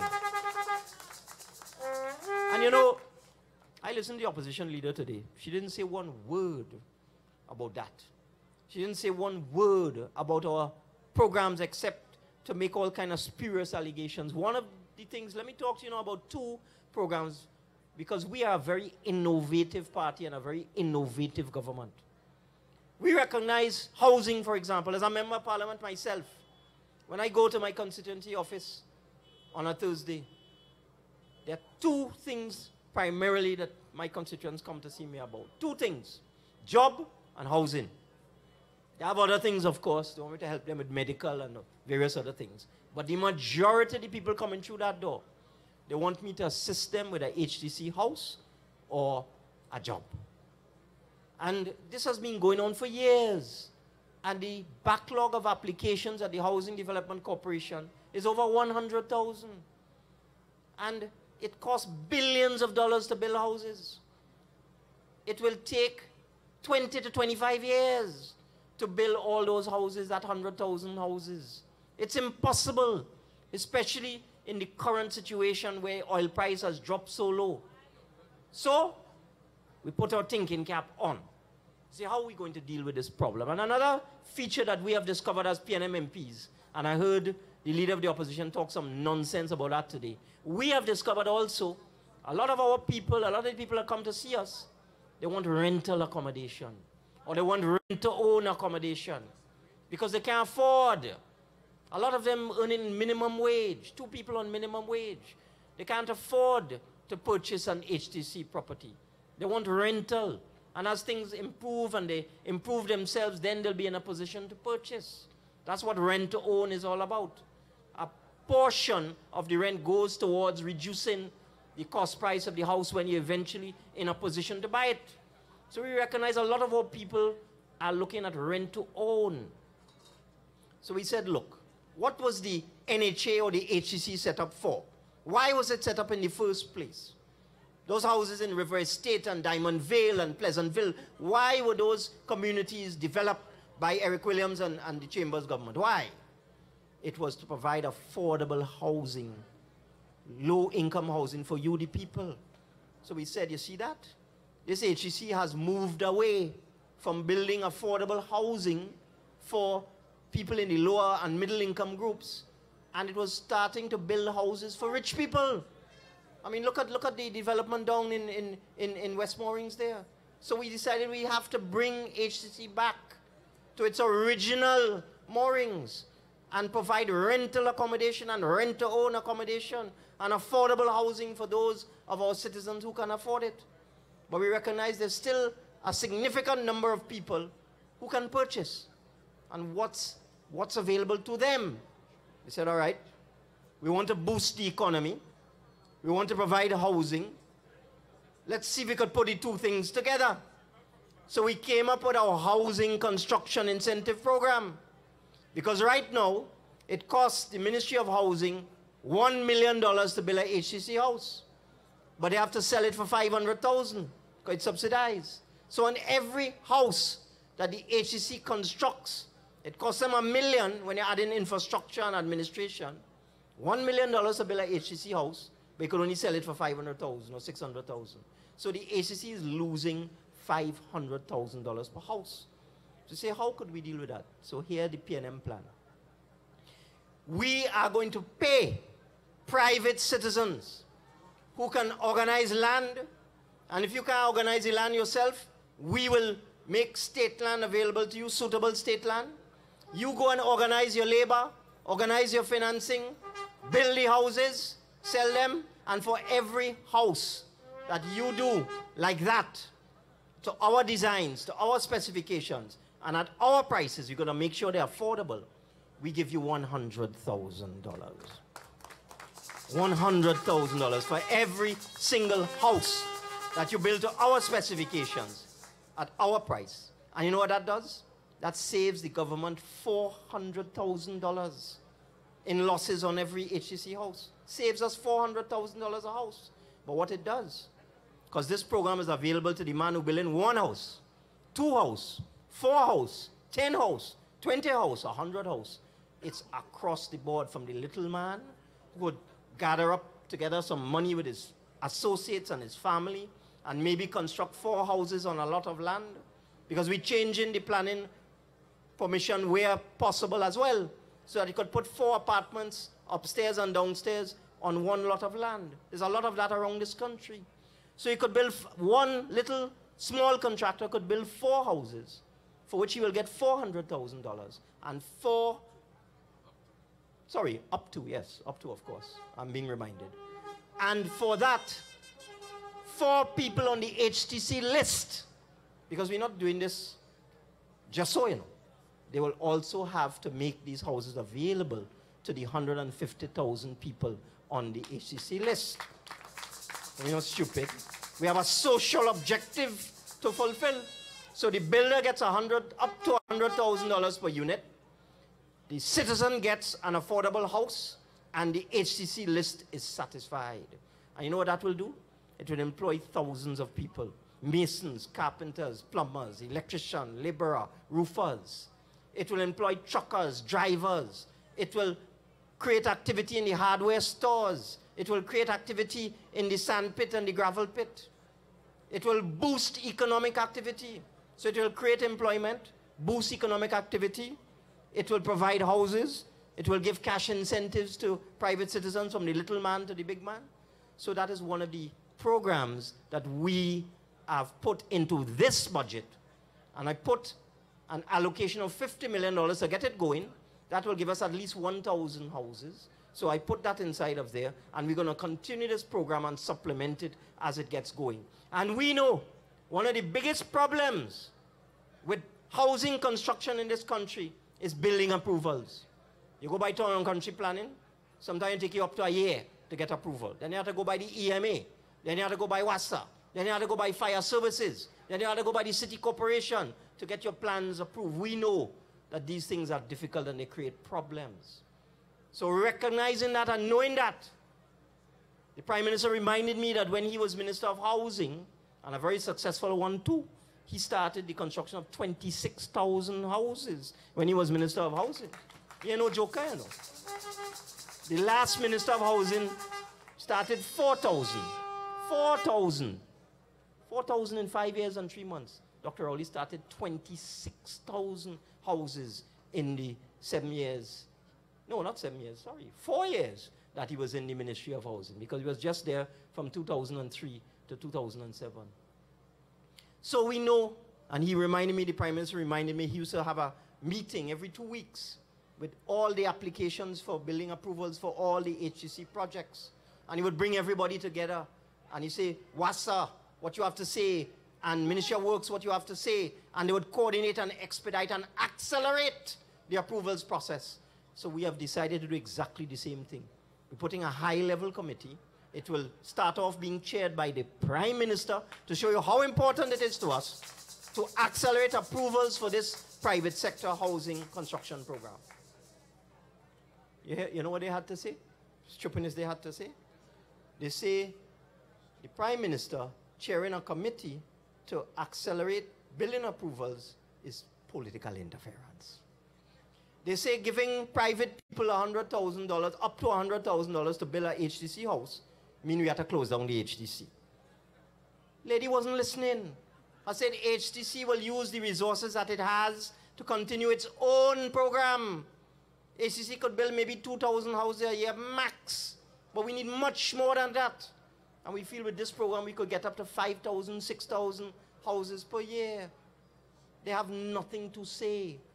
Another program that we came up with, I didn't hear a word about it, is our incentive program for small businesses. Because there are so many people in this country that run small businesses.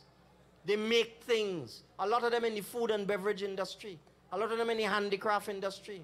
They make things, but they don't have the capital to buy raw materials or to establish a place of business or to buy essential equipment to kickstart their business.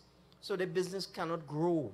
So they find themselves every month struggling to pay salaries, to pay the light bill, to pay the telephone bill and so on. That is typical for a small business. But there are so many economies in the world. Europe, for example, almost 100% of business activity in Europe, the figure I got was 98%, is from small companies, believe it or not. Throughout the whole of Europe, their economy is run on small business. Firms employing 5 people, 10 people, 25 people. So we said if Europe could do it, why can't we? Recognizing the problem of cash flow, recognizing the problem that small businesses, they need startup capital. So any of you have seen the Shark Tank program or the Dragon's Den program on TV?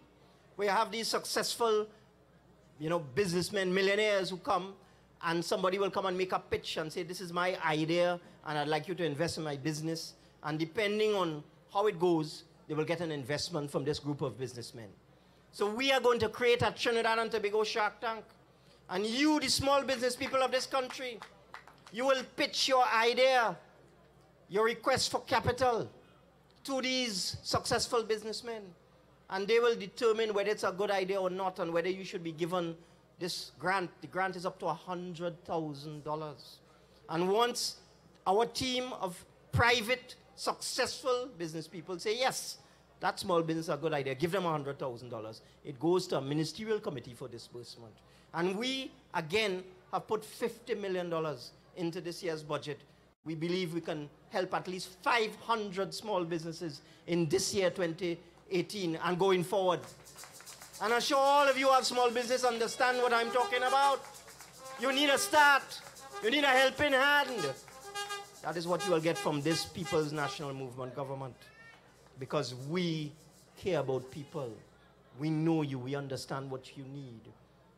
And I trust that you have the confidence in us as a government to steer this country through this very difficult period. One of the things about this budget is affected so many areas.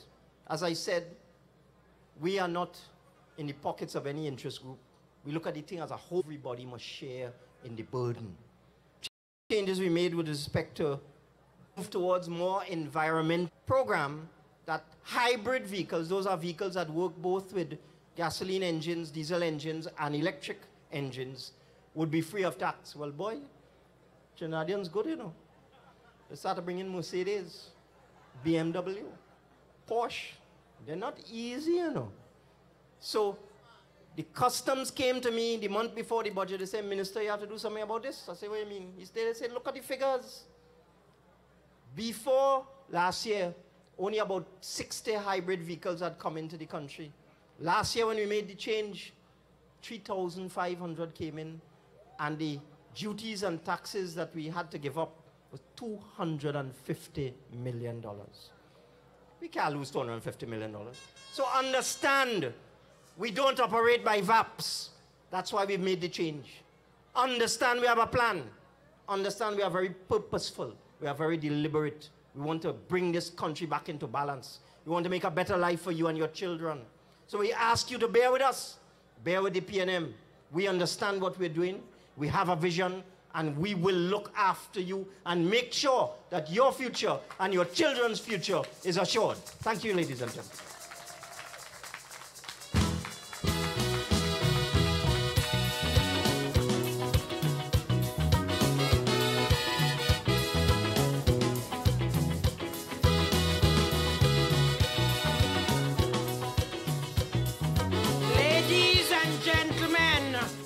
Put your hands together and give your support to our Minister of Finance,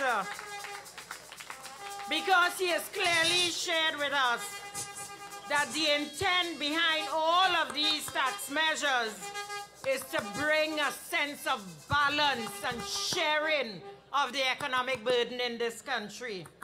Ladies and gentlemen, brothers and sisters, I want to recognize our lady vice chairman of this party, Minister of Planning and Development and Member of Parliament for Aruka Maloney, Camille Robinson Regis.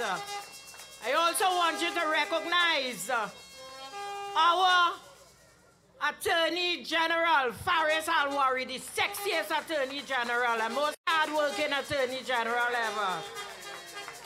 Fellas and them behind don't like that, you know. Ladies and gentlemen, we must believe in our government. We do not have the kind of resources that Kamlan they have. So we have to do more with less. But you know what? Bad times don't last. They don't last at all. And we will overcome our present circumstances and come back stronger again, economically, spiritually, as a people. To share with us some inspiring words, I want to welcome to the stage our friend, our longtime friend, Peter Seals, who would share with you. Peter Seals, That's all right. But you know what? Good night, PNM people. How you doing? Hey, say I believe. Say we believe. Say I believe. Oh my goodness. We must believe. We've come a long way together as a nation. Hey, standing side by side. Hey, still a long way to go. We gonna get there. Standing side by side. Hey, I see the faces, the races, the spaces, the places where we all come from. I see the Indians, the Africans, the Chinese, the Syrians united all as one. We gonna get there. Bad times don't last. Bad times don't last. I say we gonna get there. PNM people, get up now. Hey, we must believe. Together we as a nation. We must believe. We must believe. Hey, we must believe. Hey, I must believe. You must believe. We must believe. Whoa, I must believe. You must believe. We must believe. Yeah, yeah. PNM, say I believe. Say we believe. Better days are coming. You know why? Listen. Twin islands blessed with a future, standing side by side, united with love for each other, standing side by side. Listen. Creation, a nation, a whole generation, where we all come from. Hey. The Hindu, the Muslim, the Baptist, the Christian, living all as one. We gonna get there. We and the people, just bind your belly a little bit, bind your belly, because we're gonna get out of this one. Hey, listen, I must believe for the love of our country. We must believe. Hey, you must believe. Oh, we must believe. Hey, I must believe. You must believe. We must believe. Whoa, I must believe. You must believe. We must believe. Yeah, yeah. I want to see everybody put their right hands in the air right now. Put your hands in the air right now. And you're shaking like this and say, I believe. Say we believe. We've come a long way together as a nation, standing side by side. Hey. Still a long way to go, we gonna get there, standing side by side. Shake it! Philosophy, a policy, integrity, transparency is what we want stand for. Listen, stop! For liberty, society, variety, plurality is what we all stand for. What? We gonna get there. If you believe in the PNM, say yeah, yeah. Right? I say we gonna. If you believe in Dr. Rowley, say yeah, yeah. Hey, listen. I must believe. Together we as a nation. You must believe. I see your kids as the reason. We must believe. We must believe. Listen, I must believe. You must believe. We must believe. Whoa, I must believe. You must believe. Look. Listen, you see right now? I know each and every one of you know that it's hard times right now. I know that. But if you believe in Dr. Rowley and his team, I want everybody to say, yeah, yeah. I say, I believe. Say, we believe. And great is the PNM. Great is the PNM. And we will always prevail. Thank you.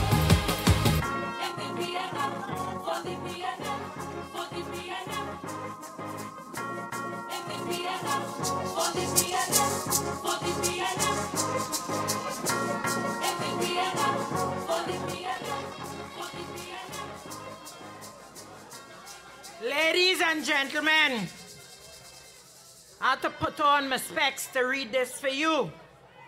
Thank you. Thank you very much, Brother C. Lewis, remaining loyal and faithful to this government. Ladies and gentlemen, I have the honor of introducing one of the most honest men in Trinidad and Tobago, a man full of integrity, but I had to put on my glasses because I want to read something for you all. Because you see, ladies and gentlemen, this man, this fearless man, this man who has Trinidad and Tobago at heart, he don't go on the rooftops and shout and say all that he's doing. But believe you me, this man whom all of us love, all of us know, our political leader and our Prime Minister of Trinidad and Tobago has saved this country hundreds and thousands of dollars. There are no more helicopter rides. There is no more wanton wastage. This gentleman, he has encouraged all of us as cabinet ministers to take a 5% pay cut. We didn't shout it to the world. We normally do things quietly and efficiently. Ladies and gentlemen, brothers and sisters, while the nation applauds honest, astute, wise, fearless leadership and responsible governance, those on the other side have abandoned the people and instead have pledged to spend their entire 5 years in opposition, day and night, busy day after day, standing in the way of growth and development of this country. They can find no good cause but to focus their time on harassing our Prime Minister, spreading propaganda, concocting lies and creating mischief. And you know what? They hate when genuine leadership confronts them because they don't know about that. Let the UNC haters hate. They spend so much time hating that their hatred is turning back on them. They are now hating themselves. But you know what? They have selective amnesia. They feel we're going to forget 5 years of corruption in this country, stealing monies by the billions. They feel we forget. I want to read to you. That's why I put on my glasses. I want to see a little clearer. Remember, because they want you to forget. And they bold-faced and brass-faced with it. I want to read for you all. I want to remind you all about the haters. And don't even listen to them. You know, all your PNM people, all you like to listen to the foolishness. When they come to you, send them running, tell them we ain't forget all year. We did not forget, we will never forget all the wanton thievery that took place. Remember Vanilla? Remember Vanilla? Remember Onika Gomes? Remember the one with the wheels spinning all over like a fool all over by street corners? I want to read for you all a text message, an email, and I want to read it. Listen carefully. Because this is another UNC hater, but we go deal with him. From Brian Stone. Initial BS could mean a lot of other things too. Sent on Monday, April 6, 2015 at 1:59 p.m. to Rudal at tsttt.net.tt and copied. We all know who Rudal is, eh? Well, he's a little more than that. Carbon copy to Ken Ali. How many of you all remember Ken Ali? He used to be the CEO of CNMG. CNMG used to be the playground. Ken Ali at cnmg.tt. Listen to the subject. Use PNM to attack Rowley. The Voice. Remember, I would not get upset if you don't remember a rag by the name of The Voice, because it really wasn't a voice.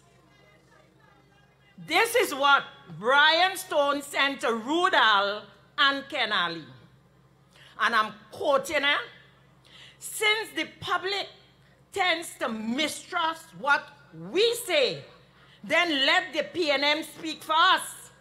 How about a little reverse psychology warfare? Caption the team, PNM speaks. Who is listening? The tools?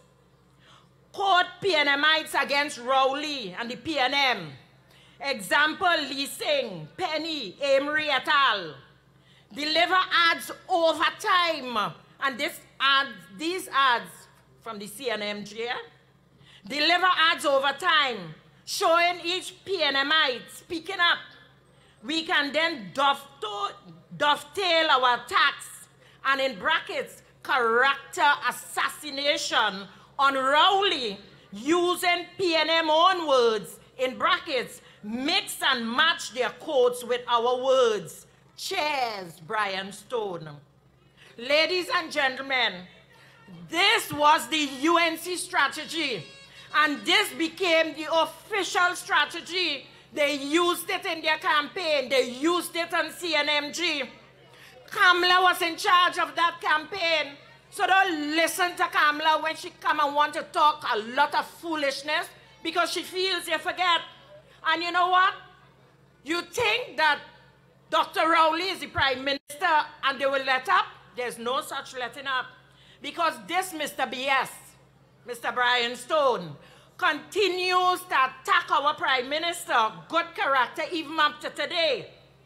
His recent attack on social and mainstream media has resulted, and I want to commend and congratulate Dr. Rowley, has resulted in the Prime Minister instructing his attorney to sue BS.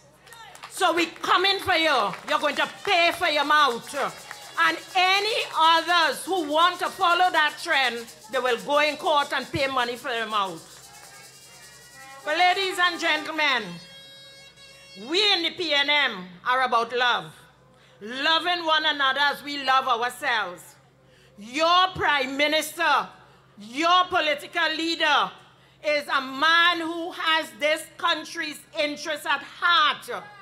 He is a man who, in talking to us at the level of the cabinet, constantly reminds us of our responsibility to you, the people of Trinidad and Tobago. So that let them engage in the negative and backward politics. But us, we will focus on love for Trinidad and Tobago, because the future of this country lies in the hands of the Honorable Prime Minister and your cabinet. Let us, ladies and gentlemen, stand and give a rousing, monumental welcome to a fearless, illustrious, bright, caring, and our Prime Minister and political leader, Dr. the Honorable Keith Christopher Rowley, Member of Parliament for Dago Martin West. Wondering if this lasts forever, wondering when you will feel proud. If it's one thing Daddy didn't tell me, there is sunrise after each cloud. I say even though the road is long, no matter what come and go, I don't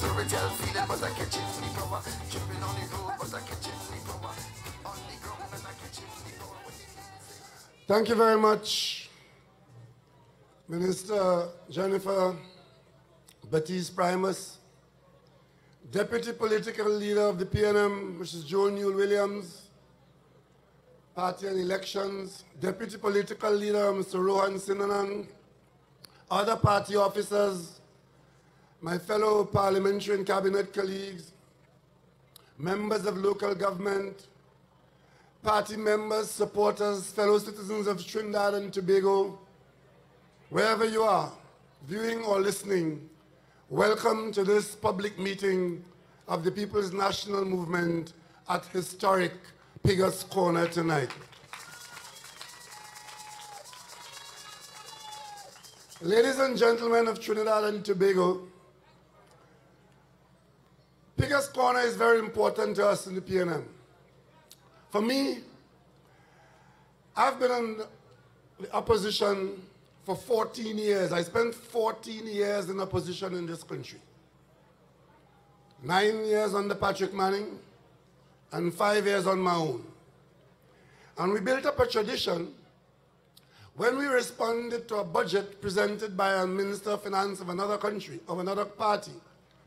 On the day when we respond to the budget, we would come here to Piggett's Corner in Belmont and talk to you, the people, about the PNM's perspectives on what has happened in the budgetary process. But we choose to come here tonight, not as opposition, but as government, to do the same thing, to respond to the budgetary process. And today, the opposition had the opportunity to respond to a budget that was prepared by the Minister of Finance. And it turned out to be a good opportunity to be at Piggett's Corner. So I want to thank you all for coming out tonight, and thank you all for listening. Because these are not normal times.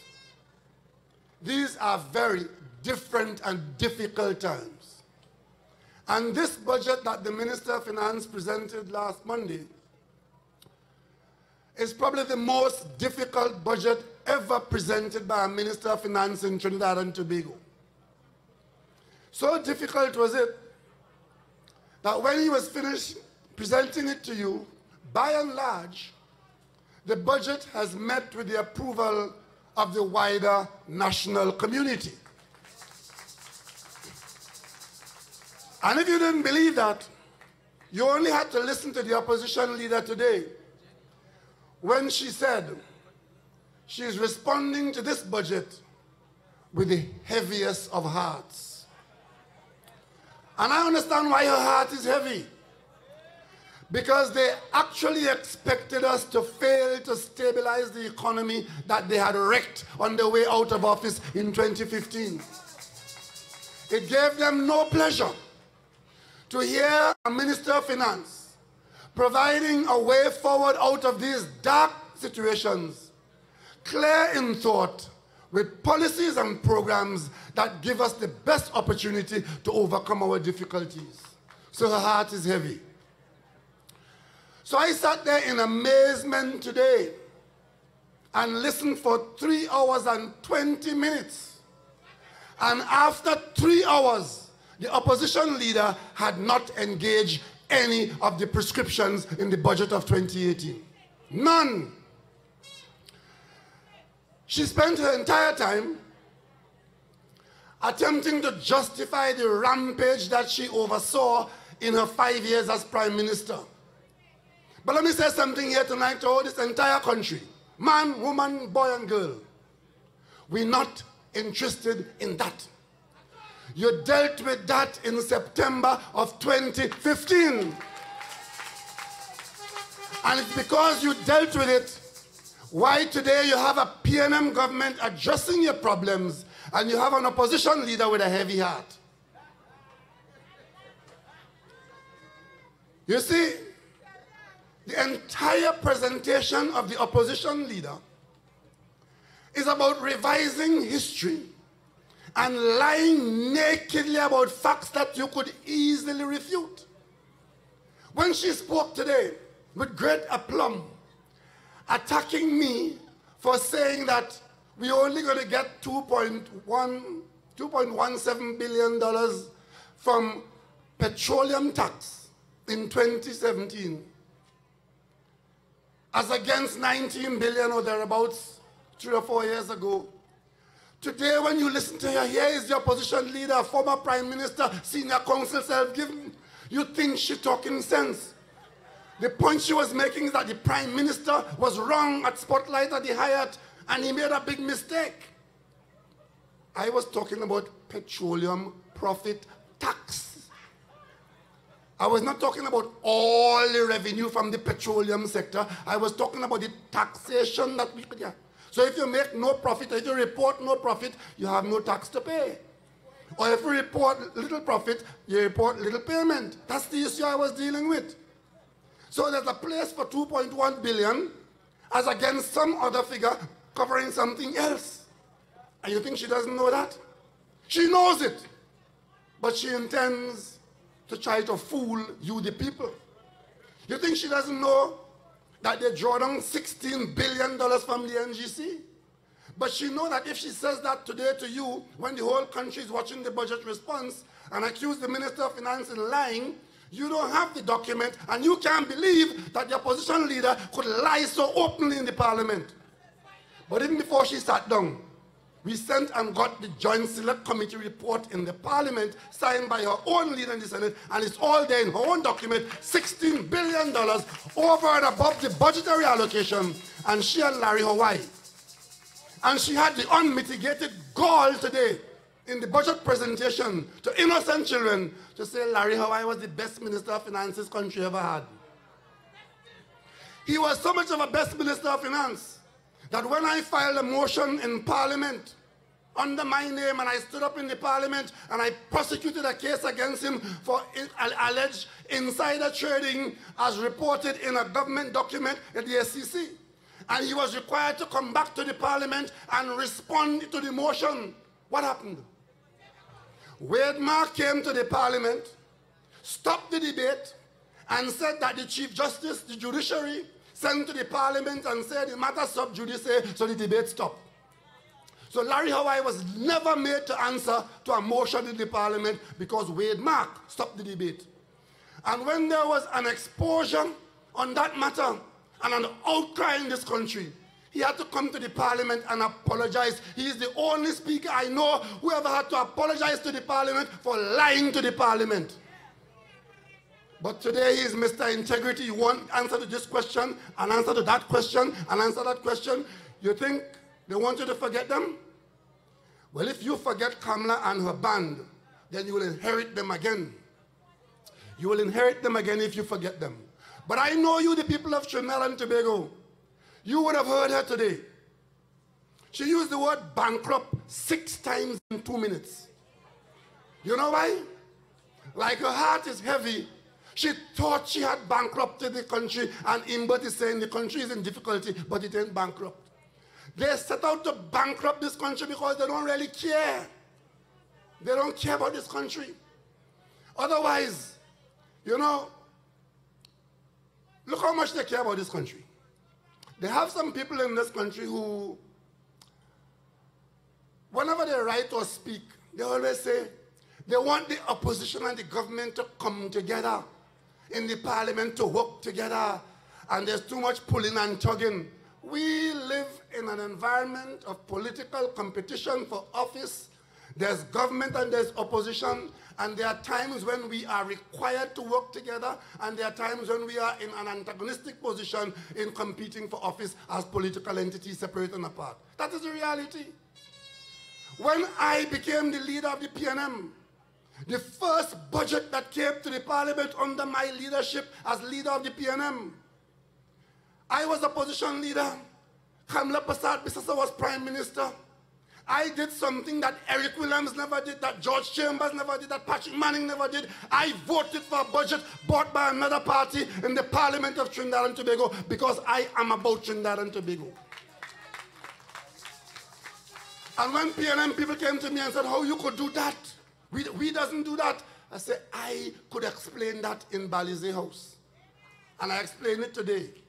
I voted for the budget in 2010 because they had no budget of their own. It was the PNM budget being prepared that they grabbed from, the election was in May, budget came in October, they cut and paste it.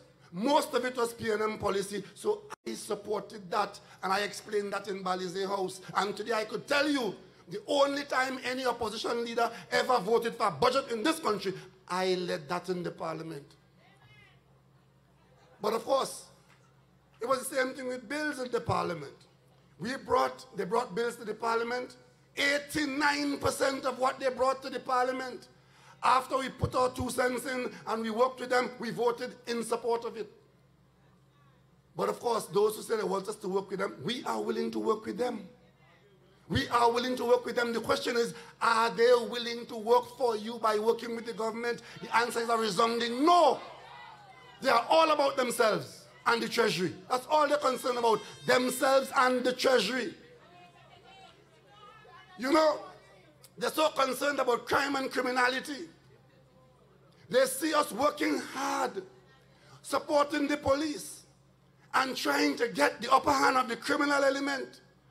They rejoice every time they hear about a crime or a murder or any difficulty with the police. They rejoice because they see it as political opportunity for themselves.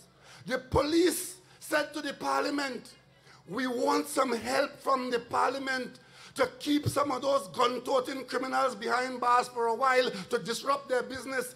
We were in the opposition. We voted for the anti-gang and the bail bill with a sunset clause.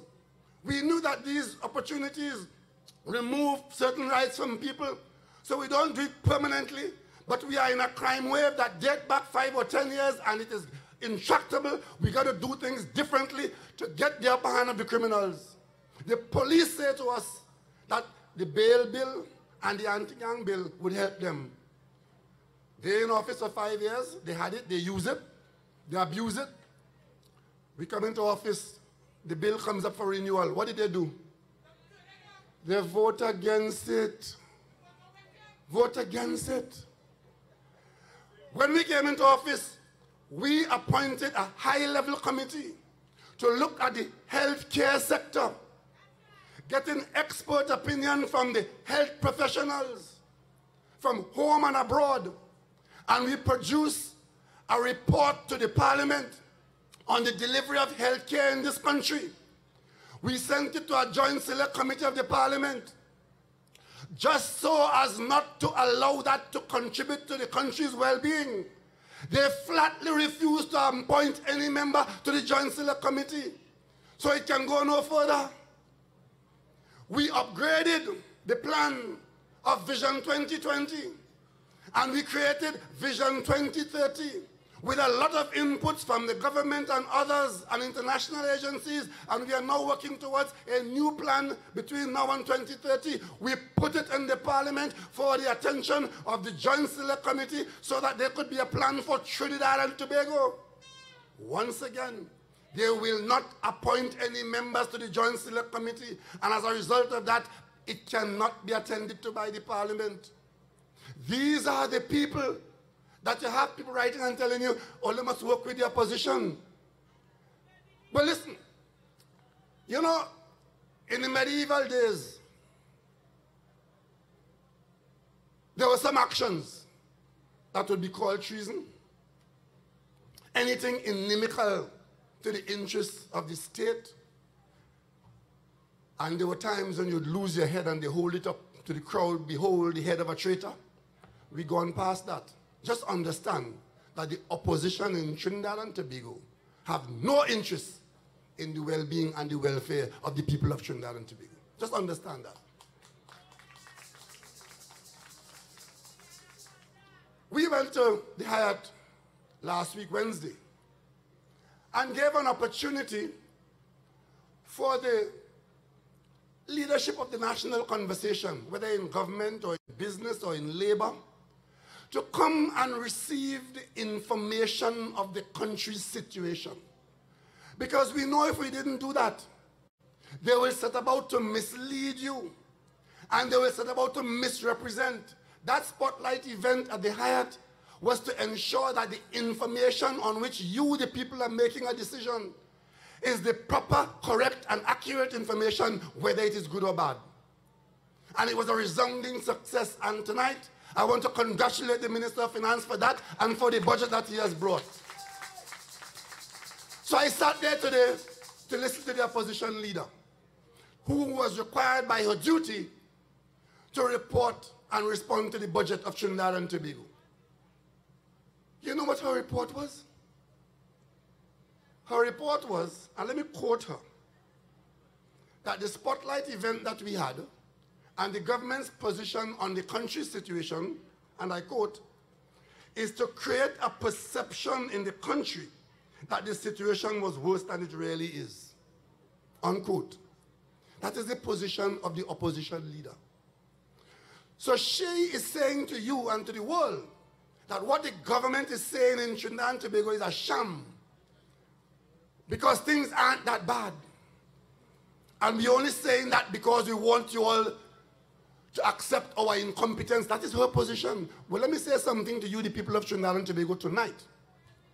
If you buy into that foolish, self-serving nonsense of the opposition and don't support the government in the homegrown measures to rectify your situation, and you end up in a situation where the last space is worse than it is now, you only have yourself to blame.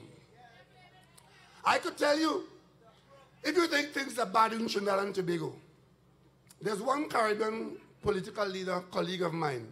You know what he tells me? Every morning he gets up, after he says his prayers, he talks to the head, the controller of accounts, who is the person who handles the government accounts. And he asks the question, how much money did we collect yesterday? Whether it's from customs, the courthouse, from charges, whatever. How much money we collected yesterday? And he gets yesterday's report at daybreak. And it's only after he gets that report, he can now proceed to run the country based on what happened yesterday with the revenues. That's a CARICOM country. And I suspect there's more than one of them doing that. So in Trinidad and Tobago, while our situation is very difficult, we are not anywhere near there. But we have problems at a larger scale. We have been very fortunate, but we have significantly mismanaged our affairs. Imagine, I will say to you tonight, we have taken responsibility and ownership for solving this country's problems now.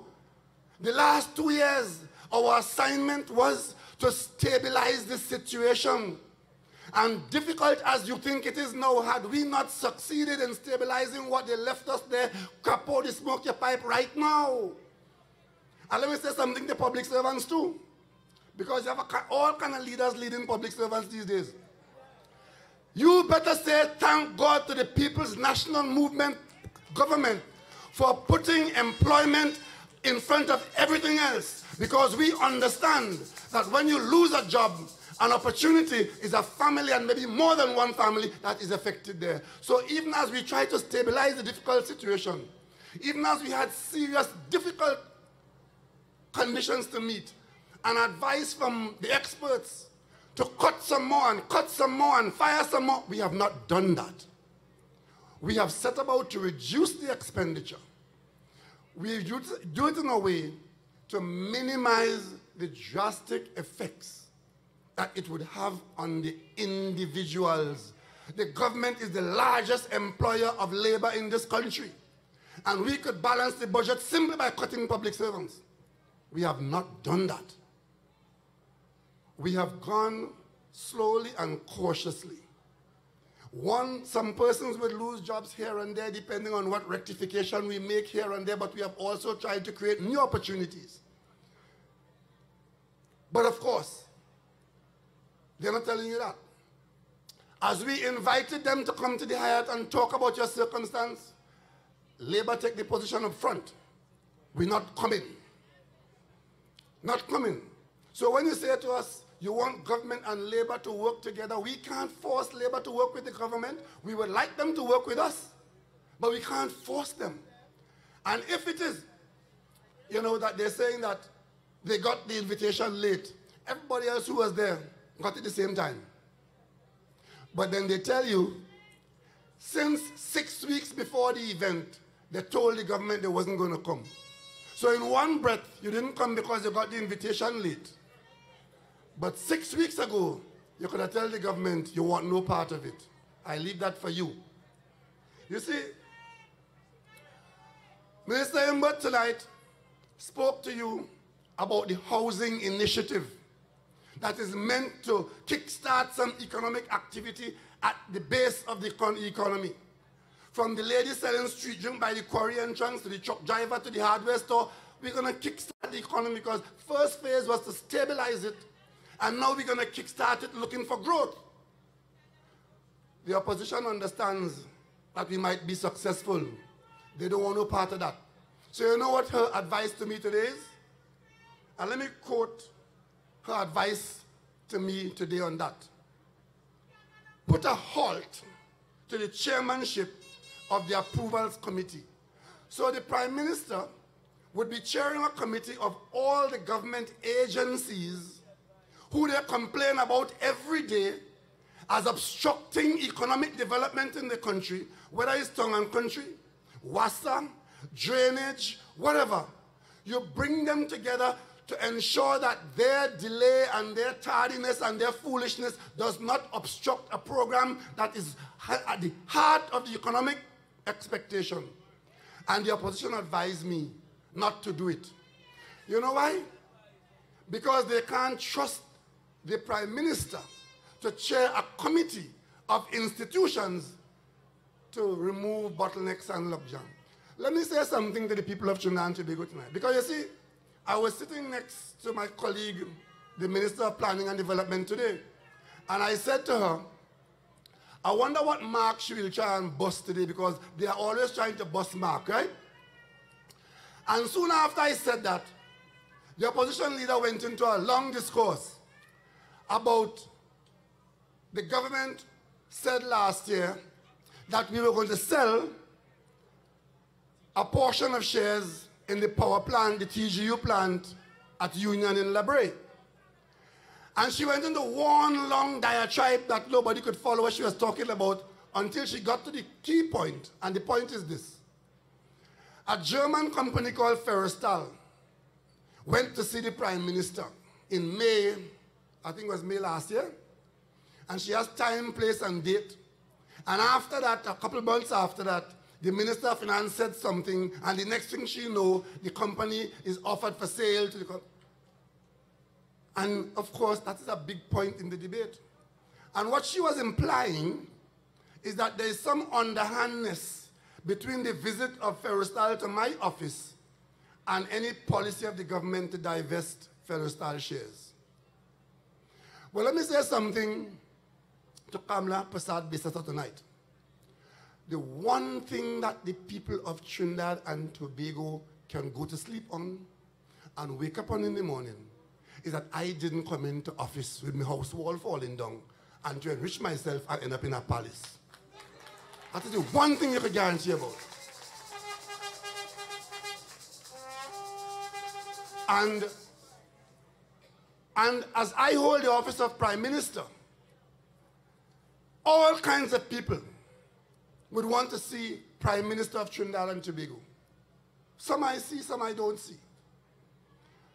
But it is strange that the opposition leader could tell the world, without a shred of evidence to back it up, that an international company, a major German power company, came to visit the Prime Minister. And she concludes that that has something underhand to do with corruption and government business. Canada is your style. That's not my style.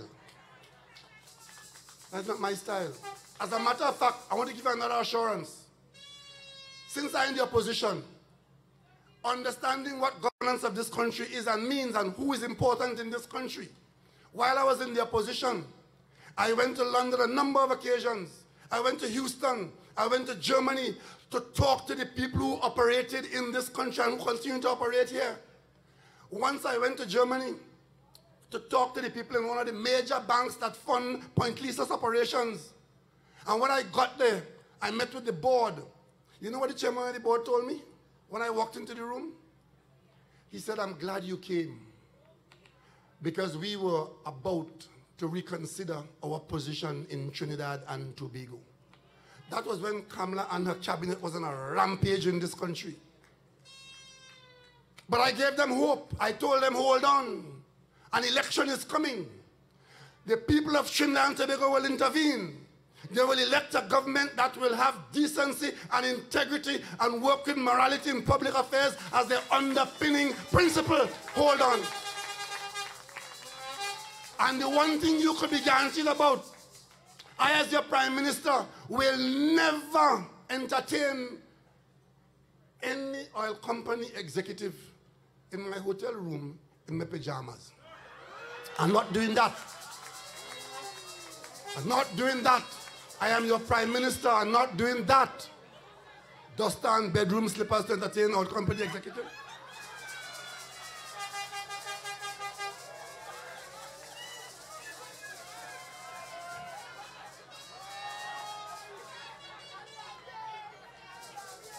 They spent the last year looking for a mark to bust on a government minister because they're looking for company. They would like you, the people, to believe that any government in Trinidad and Tobago is like any other government. Tonight on this platform, I tell you, we of the PNM, we are a different government in Trinidad and Tobago.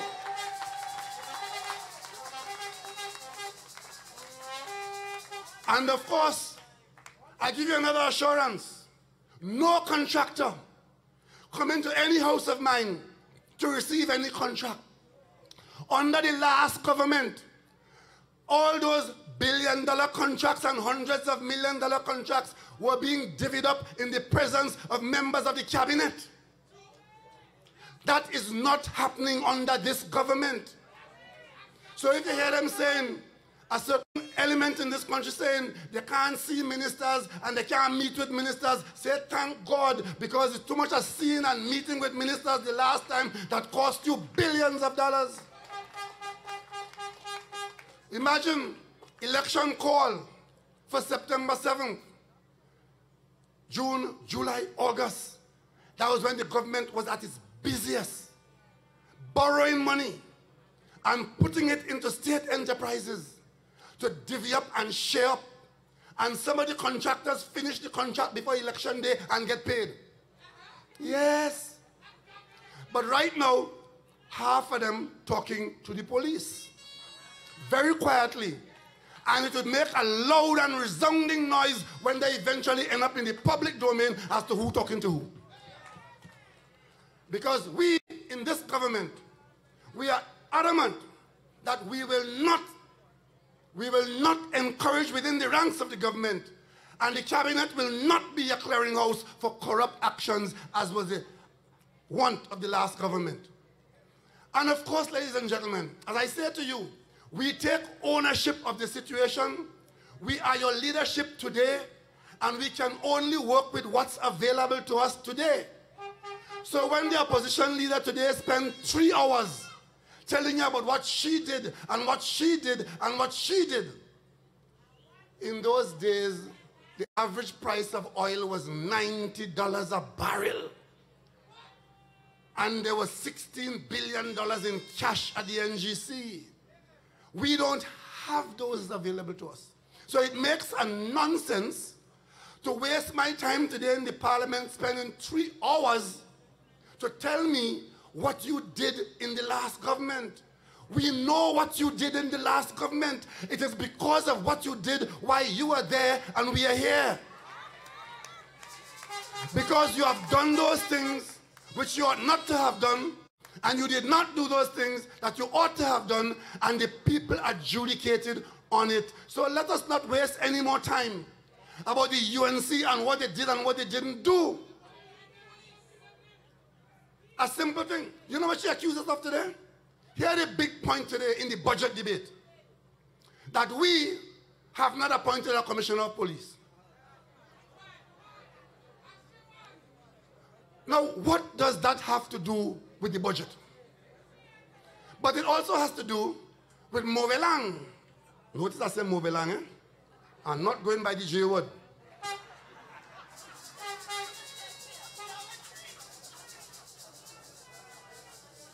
But of course, it is us who want to appoint a commissioner of police. We want to abolish the existing arrangement, to put a sensible arrangement in place, so you don't have a commissioner of police 10 times on extension for acting stints. We have no power to appoint a commissioner of police without the process under law. They made it very clear that they will not cooperate with any change of the existing arrangement. As a result of that, since they fired Iwatsky and Gibbs, Stephen Williams has been acting consistently every 6 months, and sometimes I work with that man. Sometimes I feel for him. It is very unfair to put a public official in that situation. Very unfair. But I said to him, you are the commissioner of police that I have. I am chairman of National Security Council. You are my commissioner of police until somebody else is appointed, and we will work together. And I can tell you, we are working together. And I can go further and tell you that we are beginning to see results. We are beginning to see results from the new approach in the police service. I, as head of the National Security Council, I called in every head of each division. There are 9 police divisions in this country. I called them in to the center in St. Anne's. And I said to them in front of the Commissioner of Police, speaking as chairman of the National Security Council, that every divisional head, you are responsible for the criminal activity in your district, and you must stand up and face the criminals in your district, and you will report to the country about your district and take responsibility for your district. Maybe not all of them are doing that, but some of them doing it, and we are beginning to see results. And of course, I said to the Commissioner of Police in front of them, the Parliament has given you the power to remove from the service corrupt police officers. Do not be afraid to do it. And I said to him, you have the power to hire specialist skills into the police service. Do not be afraid to do it. But of course, we can't rely on the opposition. You know, when I saw what was happening at the port in Port of Spain, well, of course, everybody had a lot to say about it.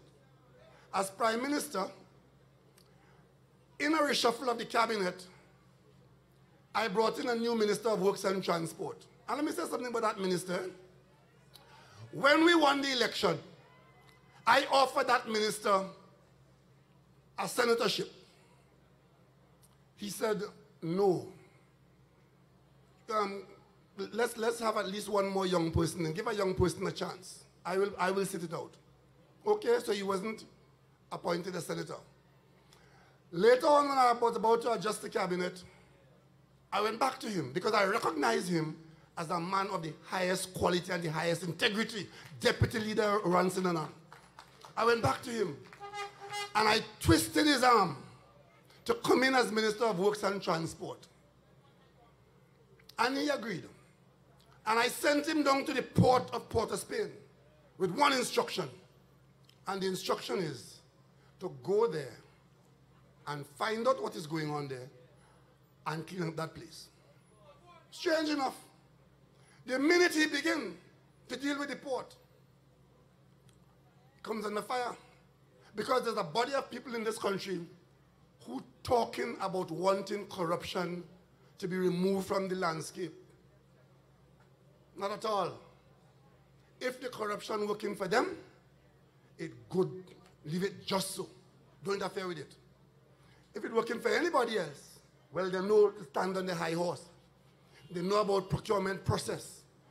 The first person who told us about the naked, corrupt records at the port about the Galicia was Minister Sinanan in the Parliament. We didn't know that because it was hidden from us, hidden by the last government. But of course, when he did that, he stepped on corns. I have gone to Joint Select Committee in the Parliament as Prime Minister. Never happened before in this country. a prime minister goes before a joint select committee of parliament to present information of patent wrongdoing at the port. And I said, and I'm saying again, we will hold the correct people accountable and responsible. But of course, there are those who want the minister head. Just give you the minister head and leave whoever else is there. That's not how we operate. For the first time in the history of this country, a government is in office resolutely pursuing wrongdoing to hold white-collar crime by the neck and make people be accountable for their own actions. And of course, we will lose one or two friends over that. But I am sure that the vast majority of the people of Trinidad and Tobago want to see that done so that we don't end up paying billions and millions that we shouldn't be paying. But we're not surprised. We are not surprised. Another mantra that came out today in the diatribe of the opposition leader in the failed budget response is to spend a long time in her presentation with the whole country watching, trying to tell us, don't talk about what the last government did. Don't blame us for nothing, just tell us what you're doing. I'm telling you again, we will not stop telling you what the last government did to this country, because that is one of the reasons why we are where we are today. And we want to make sure that when you have to choose a government of Trinidad and Tobago, that you choose between us and them in the right color. Don't come and pretend to us that you're somebody different, because we knew what happened, and you know what happened, and you knew why they put them out of office, and you know what is happening today. We have come into office now having stabilized the economy, and we're looking for growth. This budget that the Minister of Finance put out there has a number of initiatives. The main one is an initiative to get those of you who want a new place to live or a different place to live to use your resources, because there will be more units coming. So begin to prepare yourself to take part in that process, to get your mortgage, to get a house at a reasonable price, and to settle your family comfortably as the economy grows in that housing program. Youth have a business idea. We put a number of things in place there for you. If you are consuming foreign exchange and you believe that you can cut back on that, do that at the personal level. If you are earning foreign exchange and you're leaving the money outside, be patriotic and bring it back home. And if you've been hoarding foreign exchange, waiting for a devaluation, don't wait no more now. Because there's a very strong lobby in this country that they want a devaluation, Fellow citizens, there are two sides to that story. One is a genuine belief that if we devalue the currency in one fell swoop, boop, at whatever level they said devalue it to, we'll get more TT dollars or some TT dollars, and that will solve our problem. But that argument has another side, which the government must be looking at. And the other side is this. When you devalue the currency, there's a knock-on into increased costs and increased inflation, and who are the ones who face that the most and the worst? The poorest of the poor. So while you get this advice coming from certain quarters that the problems can be solved by devaluation, that's an option which this government has not chosen to apply. We have chosen to allow pressures on the dollar to slowly or imperceptibly push the levels up so you can have time to adjust if you are seeing it affecting you in certain particular ways. But there's another side to it too. There are people who have been hoarding foreign currency in this country waiting for a devaluation. And their advice, the only advice they could give the government is to devalue the currency, because they stand to benefit personally for a little while. Well, I'm saying this. If such persons benefit by a drastic devaluation, it has to be at the expense of the wider national community. And on that basis, the government has not chosen that option. And we are expecting that the measures we are putting in place, if the currency moves imperceptibly within a certain band of reason, we could live with that. What we are not going to do is to be in this situation where we have lost a significant amount of the foreign inflows because of what has happened in the energy sector. But we still want to import motor cars like motor cars going out of style. Some countries, when Jamaica was in a difficult situation like this, they had banned the importation of new cars totally. In Barbados, the tax on a new car is such as to discourage its purchase. We have not gone that far. We are simply saying we are giving you choices to decide what role you want to play in the business. We have increased the tax on high-end vehicles. If you figure you must have a high-end vehicle and you must pay and you have the means to buy it, okay, nobody's saying don't buy it. But we are saying if you want to take our foreign exchange and buy it, there's a penalty for that. There's a choice. If you want to do something that involves an additional tax, there may be an option to not do it. Let me come to the point about this food import bill. And you're always saying about agriculture and agriculture and agriculture. It's a cliche in this country. 99% of those in this country who talk about agriculture don't want nothing to do with agriculture. They don't even want to dirty their hand in their own yard. But of course, those who are in agriculture producing, they are always struggling because you could have as much agriculture as you want. If the country's consumption pattern is for foreign foods and foreign items, you could have as much growth as you want in this country. They're not using the local produce. The last time I spoke about cassava on a public platform here, they talked about it for a whole week. But every fancy packaged stuff, the more salt, the more fat, to come and harass the hospital after. And now we don't have the foreign exchange. And we are saying to you at the personal level, you have a choice. We have to find savings. Even after we remove the subsidy on gasoline, we're still in line to pay $700 million in subsidy on diesel. Subsidy. You know what a subsidy is? It means that there was a price that you had to pay all along. But somewhere along the way, when we had the means, the government came in and paid part of the cost for you. Ladies and gentlemen, we do not now have the means to do that. So isn't it obvious that a subsidy which you were carrying when you had the means, now that you have seen the details of our circumstance, try and see if you could come up with one idea to reduce your own personal fuel consumption bill. Come up with one idea. You might be able to, one idea. Since I was a student in England in the mid-70s, if one of our colleagues had a car and we had to go anywhere, the one thing that came up for discussion and settled before the car moved off is the cost of the petrol that is shared by everybody in the car. Everybody in the car had to contribute to the cost of the trip. The one thing that never comes up in Trinidad and Tobago when a trip is considered, whether the trip is required or is totally unnecessary, the one thing that never comes up is the cost of the fuel. You know why? Because in Trinidad and Tobago, we still have the cheapest fuel in the CARICOM and among the cheapest in the world.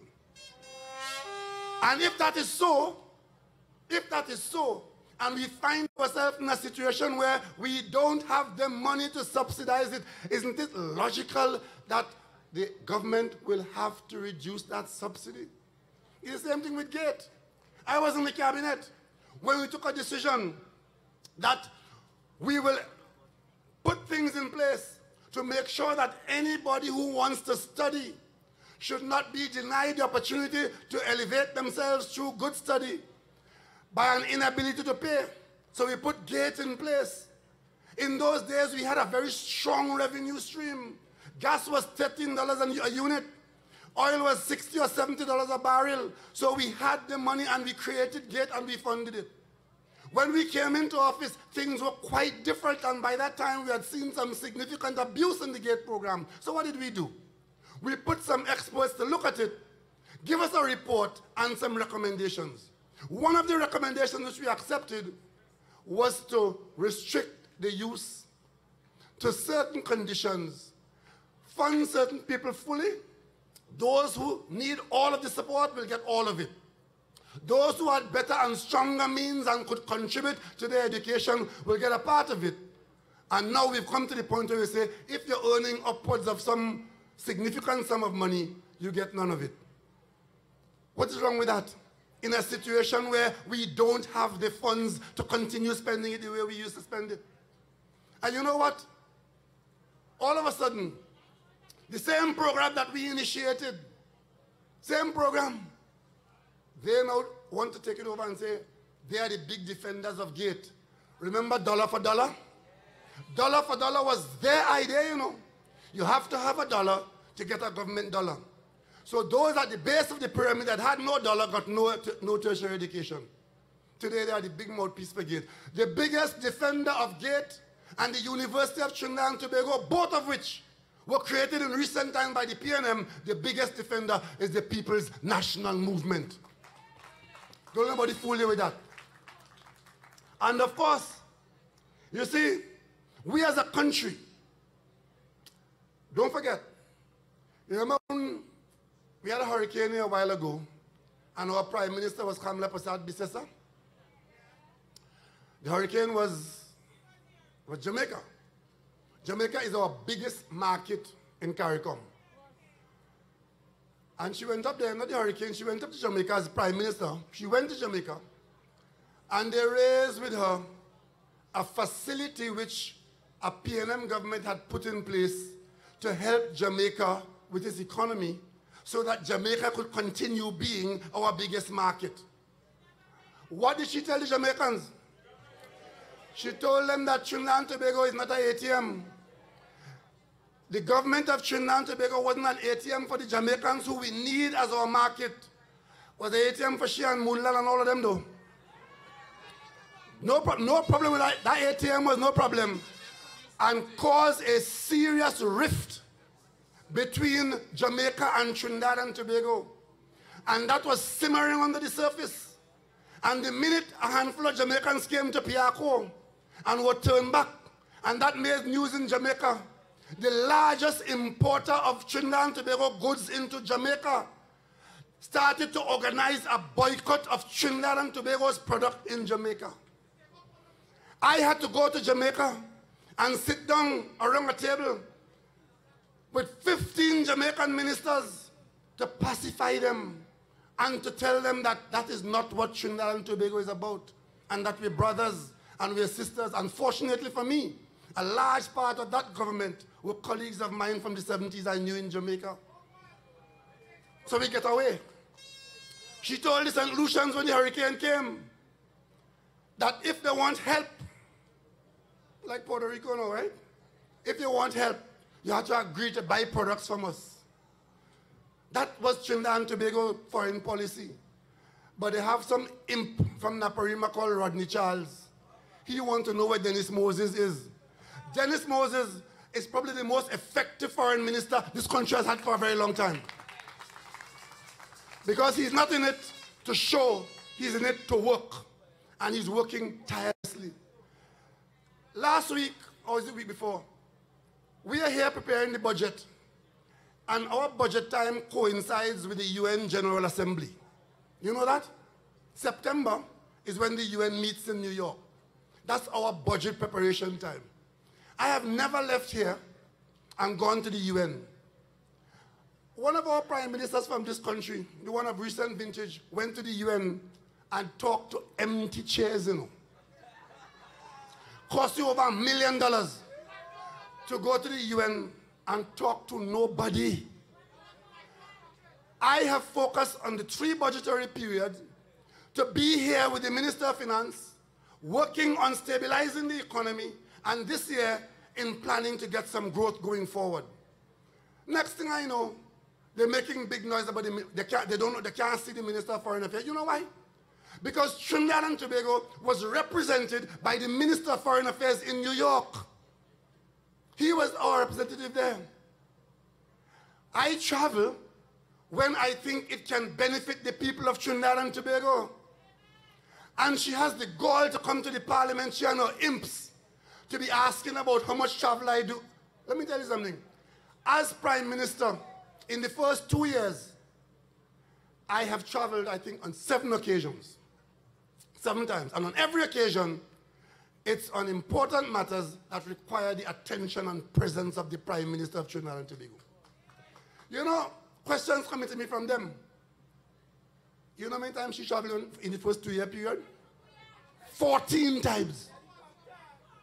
And of course, the cost of my first 2 years in prime ministerial travel is less than half of the cost of her first 2 years.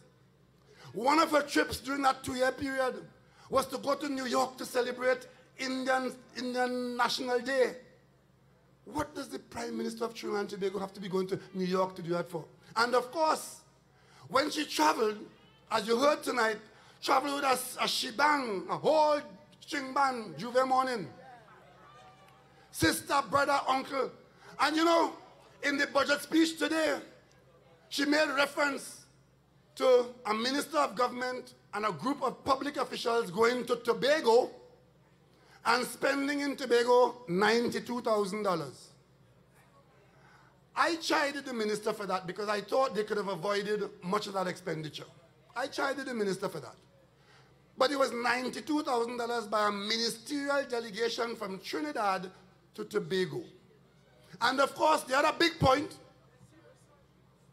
is that the Minister of Tourism went to Bahamas, didn't know to put her phone or take it off roaming, and drew down accidentally some charges of $53,000.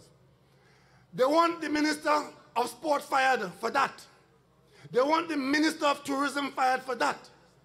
But when Barry Padarat put in a bill for $90,000 while not being a Minister of Government, while his only function was to carry her briefcase and her shawl, they had nothing to say about that.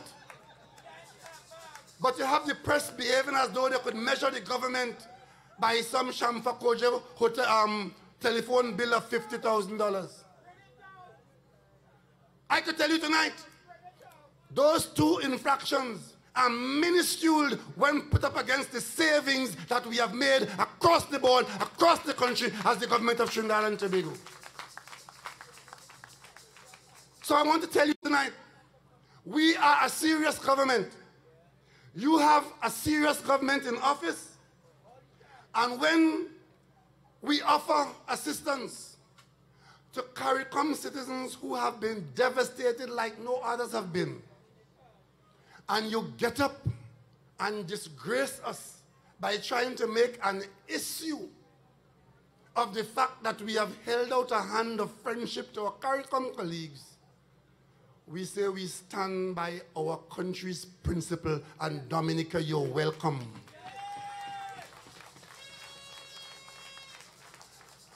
In the budget response today, one of the big points was that when they were in government, they were contributing a part of their salary to the Children's Life Fund. That might be so. But my grandfather always taught me that a cow that gives a pail of milk and kick it down is of no use to the farmer. Put part of your salary in the Children's Life Fund and turn around and thief it. Big investigation about monies leaving the children. I mean, under her regime, they were stealing money from dying children. And coming in the budget debate today to raise that about Children's Life Fund, and then coming down with a list of things that they did. One thing she never mentioned today was live sport.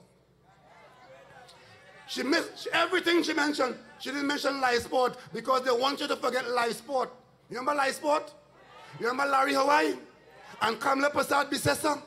They approved $8 million for something called live sport. They are now spending $400 million. And the end result is they created criminal conduct in this country where people were murdered left, right, and center. And today we are trying to overcome that. But she was very careful today in her record not to mention live sport. But we and you will never forget that. Never forget that.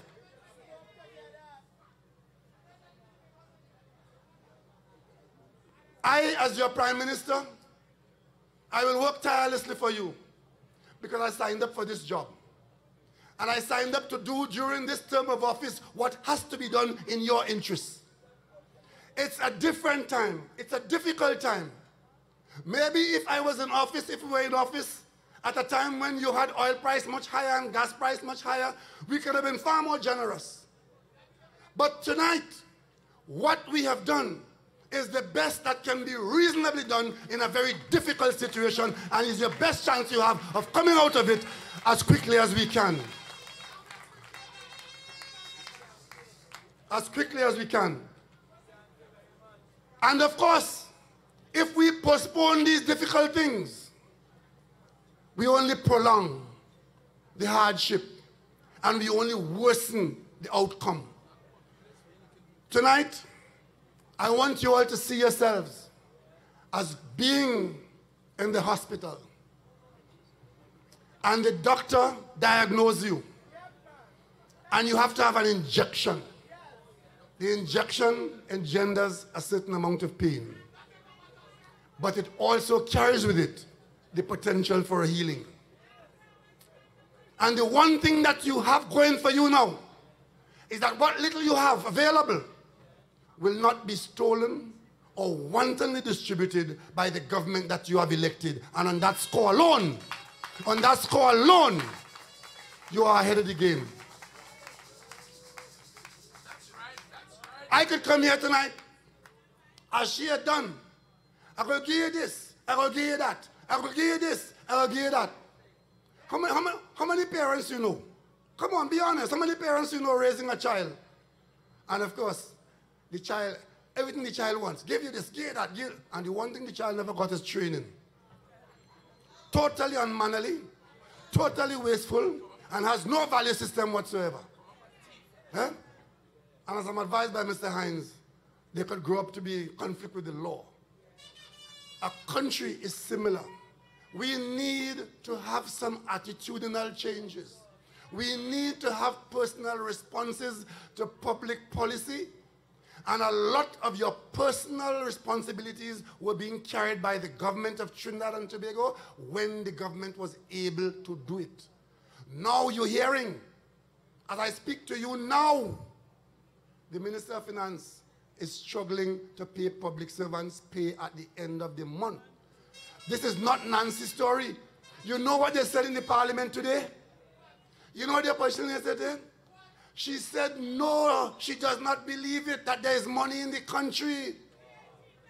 What she didn't say when she said that is that if she knew that she had left something that are going with that too.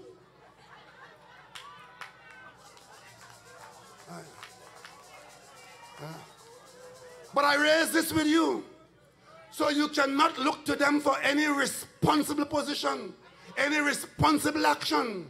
They are all about playing the fool and hoping not to be noticed. And of course, they're hoping that we get nothing done. That's why they will agree to nothing. So that when the election time comes around, they will turn around and say, you didn't do anything during your term. Not on your Nelly. We will do what has to be done. As I speak to you now, we've put a new board into Petrotrin with instructions to fix Petrotrin, win, lose or draw. How many of you monitor your light switch in the night when you're home? How many of you? Every house is wired with switches to turn off lights. We don't turn off lights in this country because the light bill is affordable. Affordable light bill. I'm asking you, use the light switch and only keep your light on in the room when you're in it. That's how you cut back. You may cut back on a trip here and there. And if you want to help out, begin to eat local food, local produce, and share with your neighbor and train your children that what we have local is better than what we import. These are the things that you could do at the personal level. And all those who believe that public pressure and noise making will cause the government to turn away from the sensible prescriptions, I ask you to think again and join the opportunity, join the effort to face up to our circumstance. And if we do that, the hope is that this period of difficulty will not be too prolonged. No amount of denial is going to change the fact that our circumstances have changed. You know what they're saying now? The government preaching doom and gloom. And interestingly enough, the opposition leader ended her presentation today by demanding of the government that we bring back baby milk. And she had a brilliant suggestion, the most brilliant and singular and not even original position in the budget debate today, is that those of you young girls who are making children and don't know what to do with them, get a bell and go by somebody's door, get a box, put the child in a box, ring the bell and bolt. Yeah. Something she learned that happening in Africa. That was the big point of the opposition leader today, to deal with our circumstance. Yeah. I have never heard any more foolishness than that as advice to the young girls in Trinidad and Tobago. Go by somebody who well off and put the child in a box and ring the bell and run. So when the person hears the bell, they will come out and they will see a child and then they will intervene and take the child.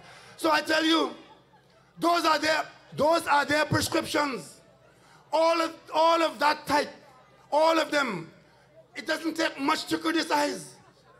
You see what the PNM is doing, you can criticize it, but question, what would you have done under the circumstance? Not an advice, not an idea, not a prescription. You know why? Because nothing that they have available to them can match what the PNM has made available to you.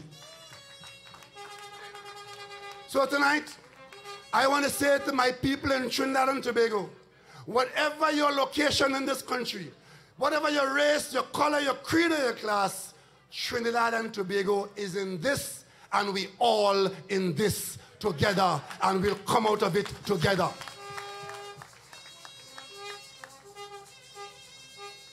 So back to the parliament tomorrow, and we'll hear the rest of them. And all of them will be critical of the government. They don't have a single recommendation to make that is worthy of consideration. Let them prove us wrong tomorrow. So Trinidad and Tobago, on Monday, thank you for coming out tonight. Thank you for listening. Let's stay the course and let's hold on to our nation with boundless faith in our destiny.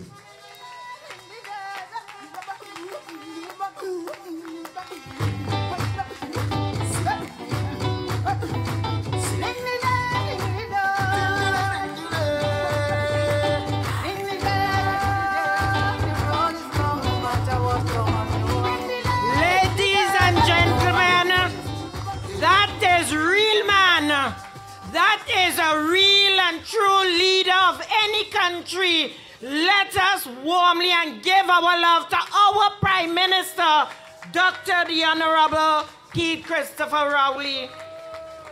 I would want to recognize the presence of Minister Edmund Dillon, Member of Parliament for Point 14, His Worship the Mayor of Port of Spain. Ladies and gentlemen, if it is one lesson which emerges from this year's budget, it is that your government is calling upon all citizens of Trinidad and Tobago to play your part in the resuscitation of the national economy. May God continue to bless us all, reach home safely, and we look forward to your support. Thank you very much. Great is the PNM. Great is the PNM, great is the PNM, and we have prevailed. Thank you and good night.